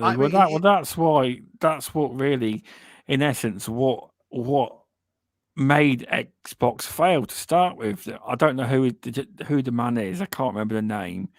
But apparently there were certain executives that didn't think Xbox was worth it, and all the purchases and all the improvements they wanted to make back in the day on Xbox to make it the brand it is today was blocked. All the funding was blocked. Most of it got blocked by the board. And I don't know who it was, but a couple of members or a member was removed from the board of directors because of it in the end. Because it was failing due to lack of funds, and obviously it's all politically motivated. Maybe the guy didn't like Xbox, you know what I mean? But Terry Myerson? I don't know who it was. I don't know. It's just a rumor. Allegedly, there was somebody on the board of directors stopping. You know how Nadella's open to letting Xbox. I don't within reason. Yeah, no, the only individual I know of that was completely against Xbox was Terry Myerson. It might have been him. And that was because Terry Myerson was a dinosaur that, like, forgive me, like, yeah, I can make a bad joke, but I'm not going to.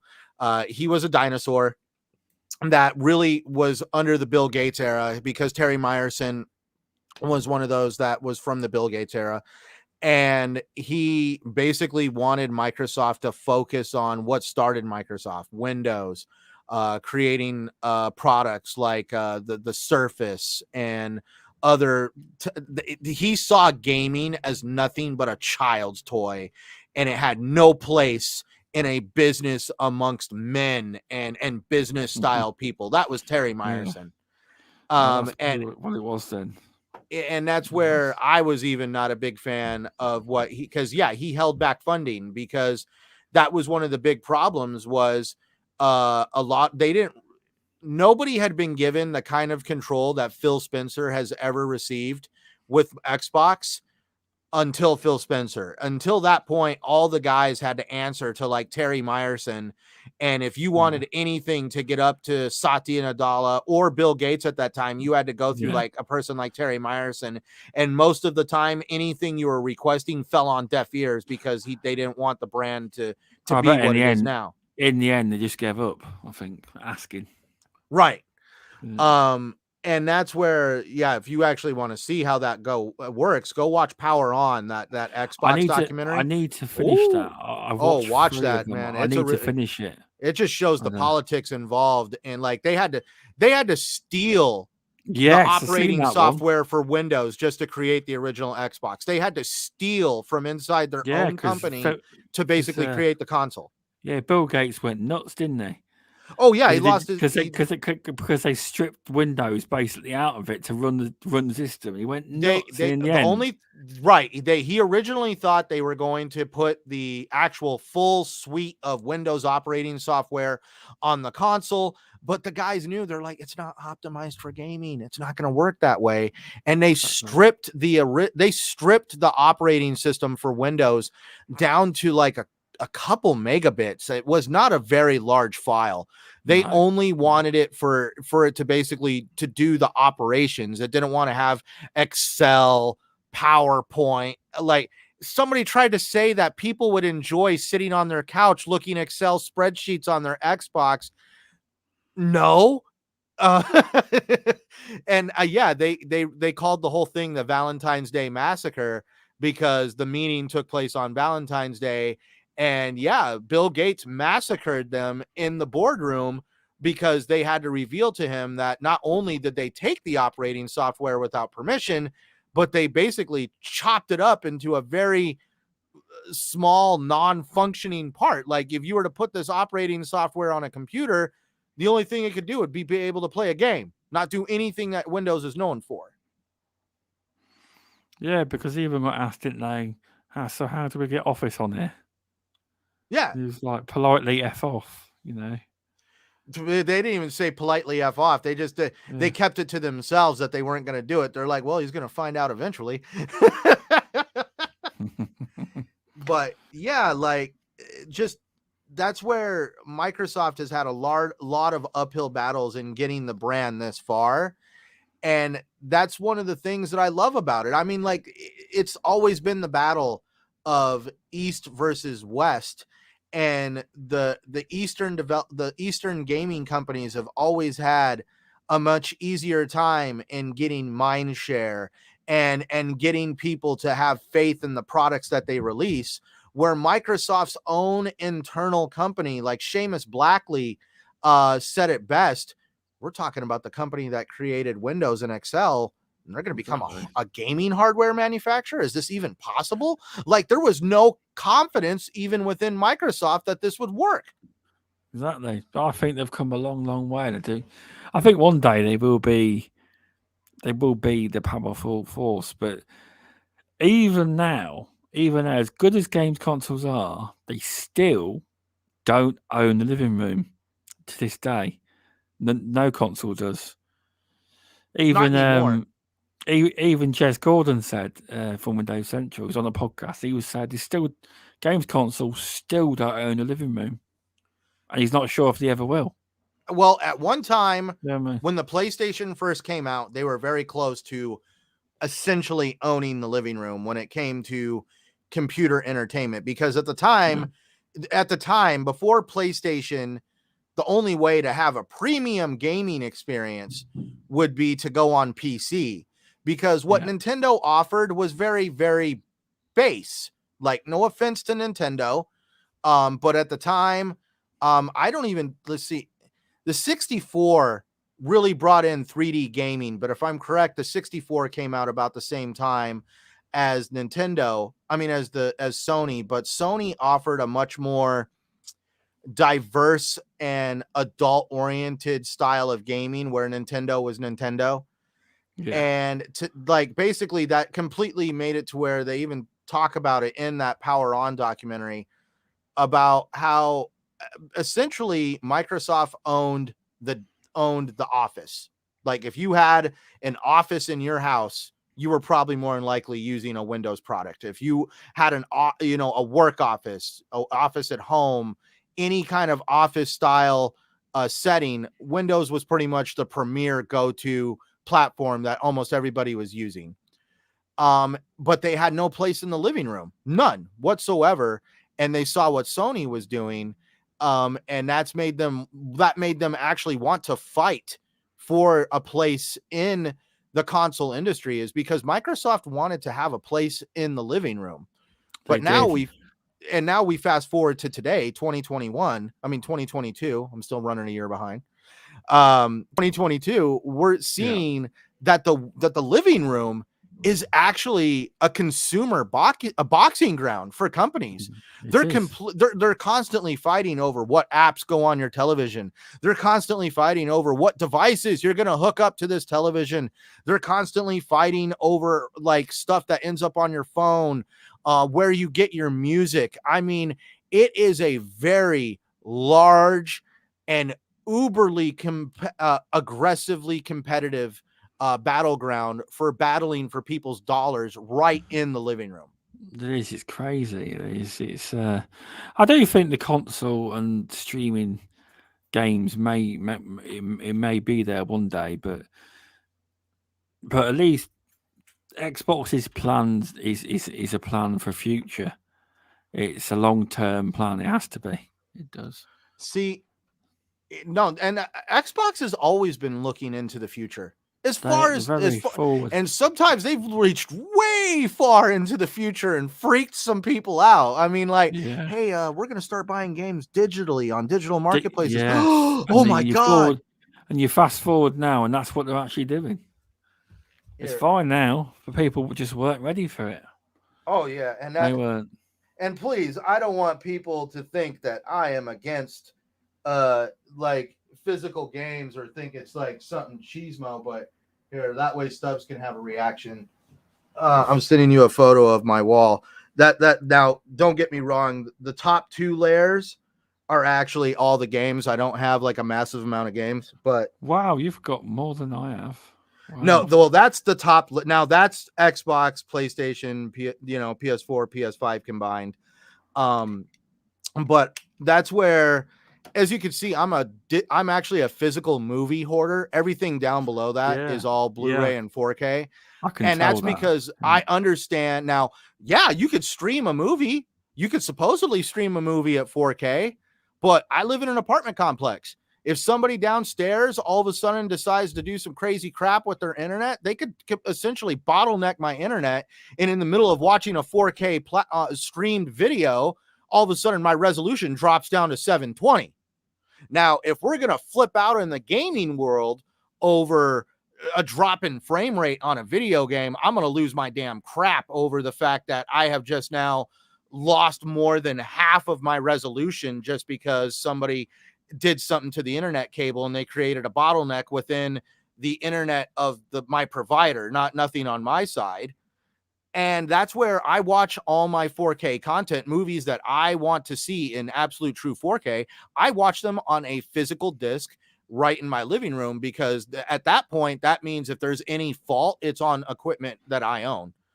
And that's where it's kind of funny we bring up physical media, because do you remember HD DVDs? Well, I remember the ones in the red case, not the blue case. I remember them, but I remember getting pirate versions of stuff. Oh my god! Yeah. I actually remember. Now that was during the Xbox 360 era. Yeah. Let's really reach back in time. With the Xbox 360, you had to buy a standalone HD DVD player. It was something that you actually plugged into the side of the Xbox 360, and that was I forget which companies were behind HD DVD, but that was the competitor to Blu-ray. And the funny part was that was the first time ever that and it did not work. It did not work in gaming when literally we had what company is in charge of creating? It was like Universal Studios. Okay, yeah. Stuff from Universal Studios was contractually obligated to be exclusive only to HD DVD, and Fox Studios and a couple other studios were supposed to be exclusive to Blu-ray. So for the first time ever, you had to have two different freaking essentially DVD players in your living room to play one or the other. So if something came out on Universal, you had to get it on HD DVD. If something came out on Blu-ray, you had to get it. It was just an absolute crap show. And that's where I just say, you want to talk about battleground for the living room, but we also didn't see people cry that when Sony won that war, because like, I'm going to be right up front. I couldn't wait until HD DVD went under. Yeah, I didn't had like what the product had to offer. Yeah, Massacre had it. Massacre just put he had HD DVD, but Sony were heavily behind Blu-ray, and in fact, Sony's not owned by one company, but Sony. If you look at who's in the association, Sony the main ones. They are, because I think it's a consortium of about 14 different companies now. Blu-ray is, but I think initially it was Sony. I think it was. Masuko even says I had the HD DVD. So did I. I had not only a PS3, but I also had an Xbox 360 with that standalone HD DVD drive hooked up to the side of it, and it looked like a little mini Xbox. They made it to where it looked like just an Xbox, but just a smaller version of it. Yeah, it's crazy what technology is like. Do you ever remember Sony's mini? Do you remember mini disc? Never took off, but do you remember it? I remember the mini discs. That's the funny part. Is I didn't have one, but I know someone. I didn't have one. I just remember being a kid, watching cartoons in the morning, and every once in a while you would see them sneak one of the adult commercials on, where, because most of the time during cartoons it's for kids products like toys. Every once in a while you'd get something that would sneak in that would show like something oriented for adults. I remember Best Buy used to have a mascot that was a giant Best Buy tag that would wear white gloves. And I remember watching those stupid commercials of him with them itty bitty little discs. But I also remember all the way far back to when my elementary school had those laser disc players, those giant freaking like 12-inch across DVDs of movies, because that's how big the discs used to be to just fit a standard 480i movie on it. Yeah, it's crazy. Masuku had mini disc as well. He did. But dude, that's when crazy what kind of things they try. It's like 4K. It's like everyone's all about 8K. It's like 4K. Oh God, I have a 4K TV upstairs, but my 4K, thanks to Assassin Looper, she's a great friend. She sent me hers. She had a spare one. I just paid delivery, and downstairs I've still got a 1080p TV. Stubbs, I would mail you stuff too, but the exchange, like the shipping charges, are absolutely outrageous. I always be too far, but no, it's like in countries like, see, this is where in countries like India, where the Series S will be good, because in countries like India, the majority of people have still got 1080p TVs, and I'm not being nasty. In India, a lot of people are lucky to have a TV. Because it was like that report that came out, about PlayStation was dominating, India. Did you see it a while back? I remember. I always But what annoyed me was, right, if you read the article, right, there was no facts in this article. There was no official stats, but everyone was tweeting about it, yeah? And I read the article, and it was some guy making predictions that lived in India. There was no facts on what they'd sold or anything, but everyone was running with it. It looked like, the way it was written, it did look like it needed spell checking. the way it was written, because it was an article that looked like some fanboy had made it that was from India, like PlayStation. Maybe it was It maybe it wasn't was the a guy very, that didn't clean his PlayStation 5. I don't know, but that was not a very well put together article. I'm not going to mention name, but certain big people on Twitter and content creators ran with it as fact. And when you read the article, I was quite disappointed because it wasn't a fact article. It was like it was someone's predictions, but people were writing it off as fact. Like they were saying 60,000, right? It's good for a country like India, but you've got a population of 1 billion people. It's not a lot. It's not a lot, is it? Hey You got to man, remember. I've always pointed out the discrepancies on how successful the VR was on the PlayStation. I think it like sold to like India is a 5%. very growth market area. It is, but people have got to understand that it's a country that's people do struggle. They're like, it's not like Britain or America. Well, The it's rich not and the like poor. It's a very big gap. it's a There very is big gap, but massive. Yes. but one thing they're also definitely having is it's more like I feel like India is going through some kind of entertainment No, revolution. they are actually over there. Like, dude, I It's mean, getting like bigger. if you these guys don't care if you got a janky little cell phone camera or a badass movie camera, they are always trying to film and entertain. I know music is exploding over there. Just entertainment culture is just Exactly. going nuts. Thing is, it's like what people don't get is like I don't make videos very often, but a lot of people put a lot, like you do. You put a lot of work into your videos, and then you see me come along, and I'll make a little video of anything. It's like I made some on pumpkins.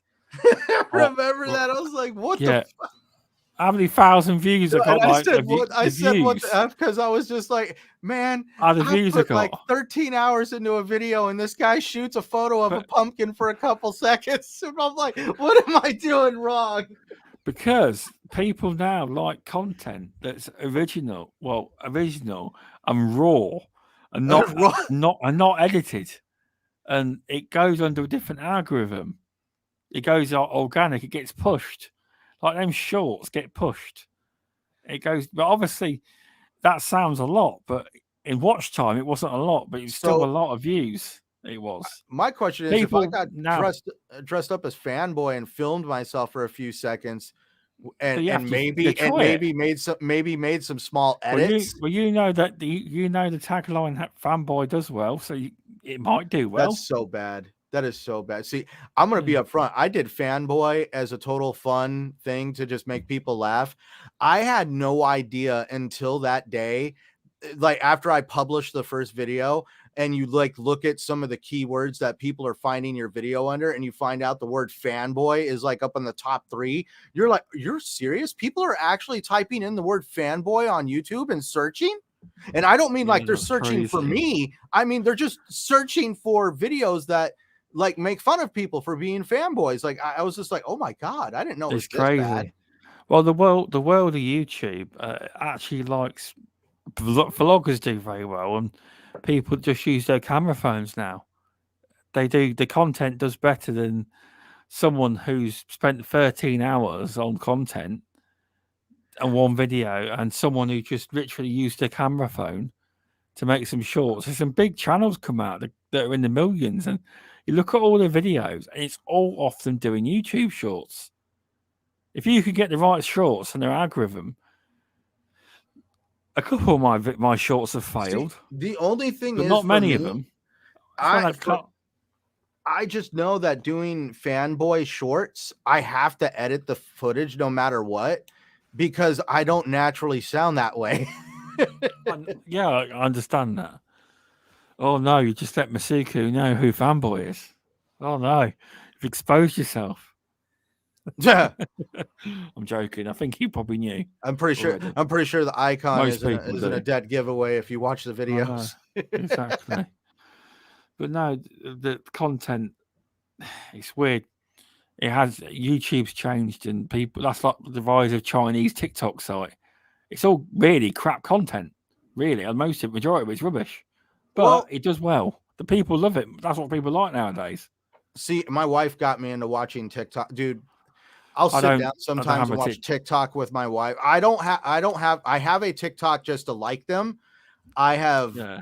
really wanted to, I actually honestly want to try and play around with just doing a lot of mini fanboy skits on TikTok, and definitely do some of the content on there is very cringe, but other times some of the content is, in my opinion, absolutely awesome.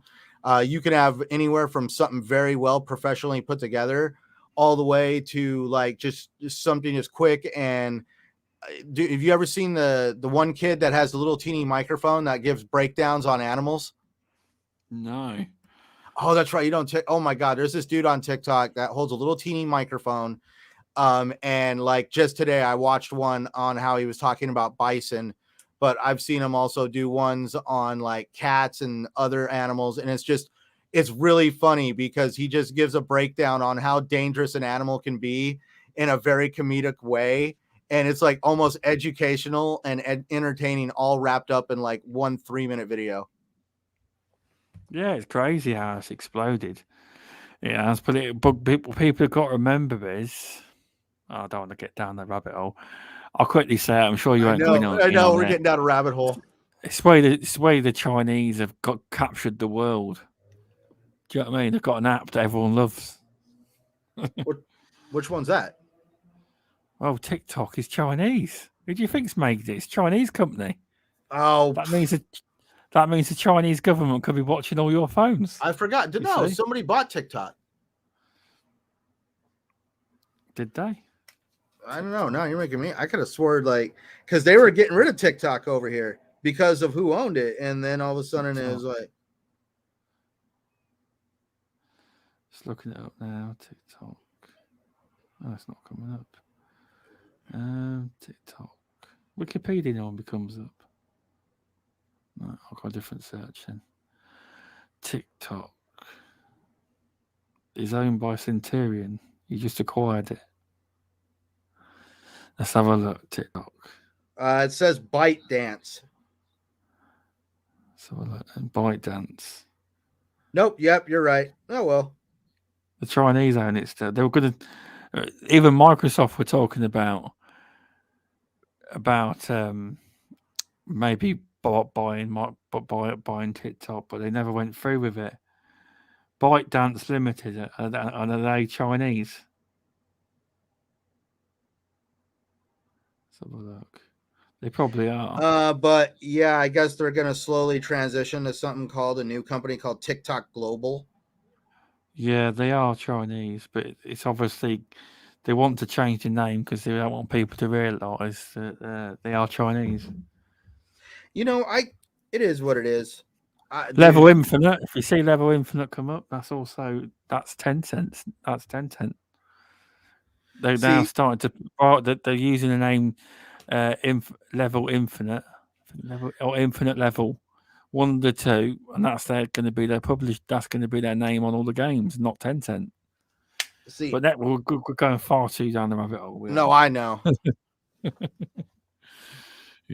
Crazy. So you said you've been playing the gunk. How about that? Back to game, right turn. I need to really. I've been Yeah. watching Invader play game footage of that on TXR, and I've been wanting to check it out now. Yeah, no, it's good. That is, it is. So far, it's good. I don't want to ruin it, but you do hoover up bits of gunk. But Is there any combat at all, or is it just cleaning up? well, you have these tiny little aliens, and you suck them up and chuck them back out, kind of thing. I'm not that good. I don't know how you explain it, but I'm stuck. I am stuck at this certain bit of the game. You suck them up and spin them back out. That sounds like Kirby back in the day on Nintendo. It does, but no, I mean, I think we covered the Activision one well. We probably weren't the best, but it's just a case of wait and see what happens when if it goes through. June 2023 is their prediction. They're expecting it to take that long because like they one of the big things is that it's already kind of coming out that I guess one of the big wigs over, because of how big the deal is, and just what's being involved, uh the rules over at the FTC, at least, this is actually going to go probably all the way up as high as the Attorney General's office and like one of the guys that run the FTC. Basically, somebody in a very large oversight rule has to go very over this deal. trustworthy people. Very trustworthy people. The people that took away your. Oh God, what's the name? What did they do to your internet? They changed your internet. Net neutrality. The people that took your net neutrality away. Well, very trustworthy people. I will say, I've got great faith in them. I don't. Yeah. What can I say? I can't believe Trump could have stopped that. He could have stopped it. He didn't. Do you know what I mean? But he's a businessman. They don't really care, do they? Yeah. See, I stay out of the. I could see definitely. I want, purely for me, net neutrality. The big thing for me was the idea of limiting somebody based solely on their I have a data cap because net neutrality went down. I have a data cap. I'm only allowed to pull 1.5 terabytes each month. Before they will essentially what they call it throttling, where I will receive a fraction of what I'm supposed to receive. And also probably more than likely, now I think they charge us like $50 for every, they basically give you so many gigs before you have to, they basically give you a data cap on top of the data cap. If you go over, they'll charge you for going. If you go over this much, it costs this much. If you go over, they charge you like a certain amount of internet in increments based on how much you go over. That's crazy. That is, but yeah, it's been a good conversation. This I don't know whether we made any good point. I think we made some good points. I think. With multiple different points on the Activision. It's a bit of a hard one to say. It's going to be something fun to watch. It's going to be very complex, fun to watch. And the funny part is we've never seen a deal like this. This is actually being referred to as one of the biggest deals in entertainment period, because this was a lot of money. So definitely, it's going to be very interesting to see it all unfold. This is very historical, not to sound cheesy. It is. We're also going to see a lot of entertainment. We're going to see a lot of entertainment, bad takes, people playing lawyer, when it's just realized this is actually a very unpredictable situation entirely. I have high faith that Xbox knew what they were doing when they got into this mess. So definitely, it's going to be interesting to watch it unfold. Oh yeah, because it's like Hoag's Law said. He says I'm seeing the internet commenters. Oh, dude. Say no, Microsoft lawyers wouldn't have done this without thinking. He said that's not how it works. He was basically saying that they hope it will get through. There's no guarantees that it will get through. There's no guarantees, but there's just a high probability. I think he said something like it's a high chance of it happening. But no lawyer can go in there and say this is definitely going to go through. Right, but you'd want to have those discussions ahead of time before you did. Well, yeah, they would have done. There's a high probability of it happening, but we just got to wait and see. We have so. But dude, anytime an article comes out, they're going to be like, "Oh yeah, the Department of so and so is taking a closer look." Oh, see, Microsoft's not going. We're going to see so many knee-jerk reactions based on just somebody releasing a news article. Exactly. So yeah, it's been a good show.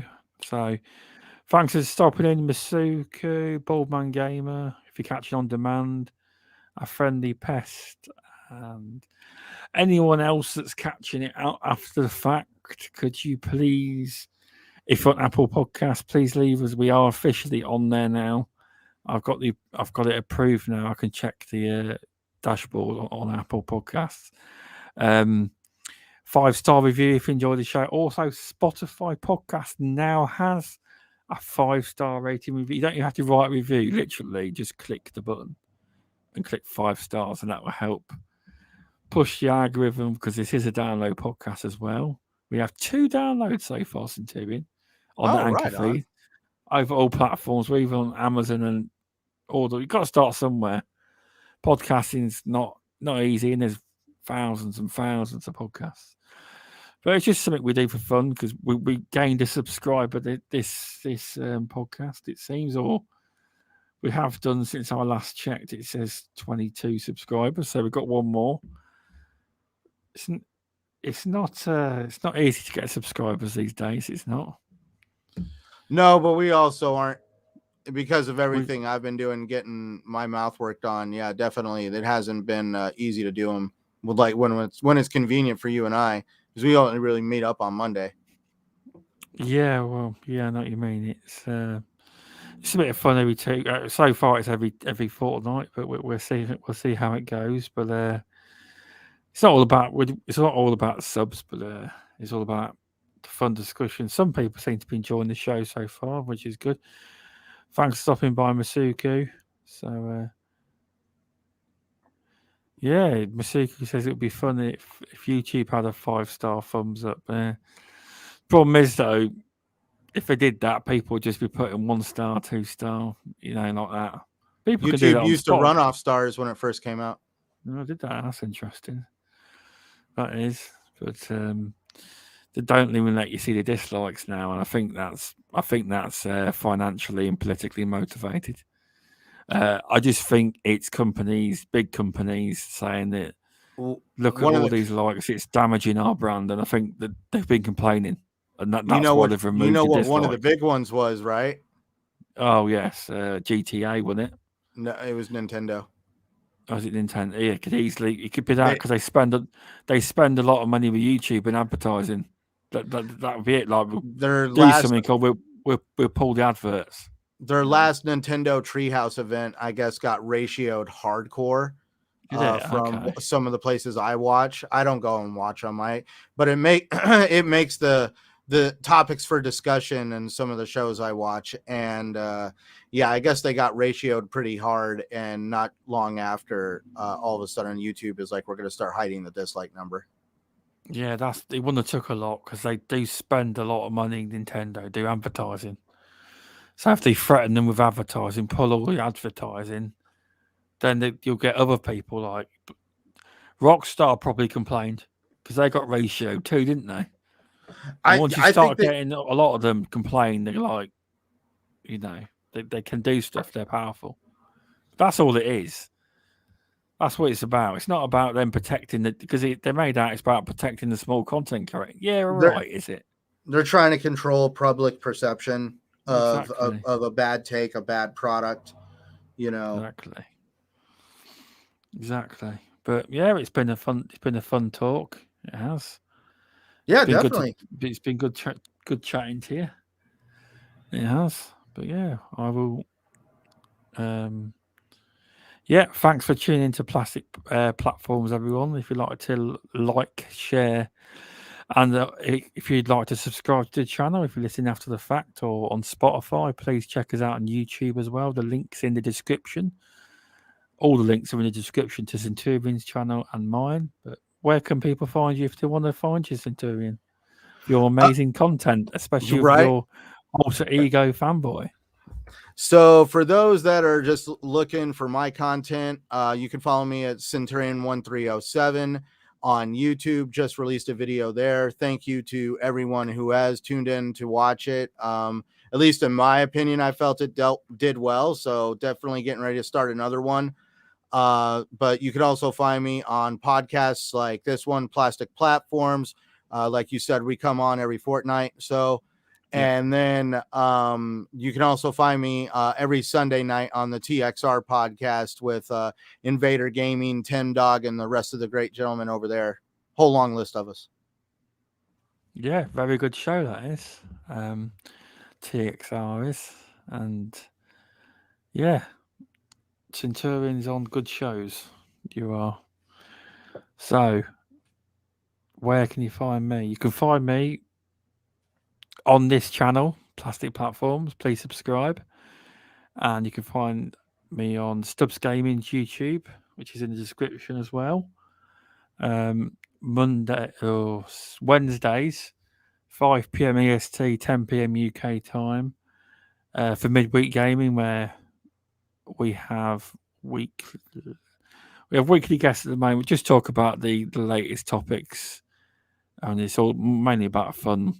I think we might be tackling the big topic of, do you like pineapple on pizza as well? That's going to be fun. That will trigger people. Oh my God, that triggers a lot of people for some reason. Well, I had it in the thumbnail the other week. We never actually covered it, so we need to cover it. Pineapple on pizza is the shit.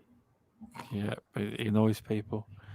And and there's also, I got a secret project as well that is being done on Thursday. I can tell Centurion about it after the fact, but you probably hear about that soon. You will. But yeah, thanks for tuning in, everyone. And that's it till next week. 2 weeks' time, we'll be back. Same time, 5 p.m. EST, 10 p.m. UK, and 2 p.m. PST. So we'll see you then. Thanks, everyone.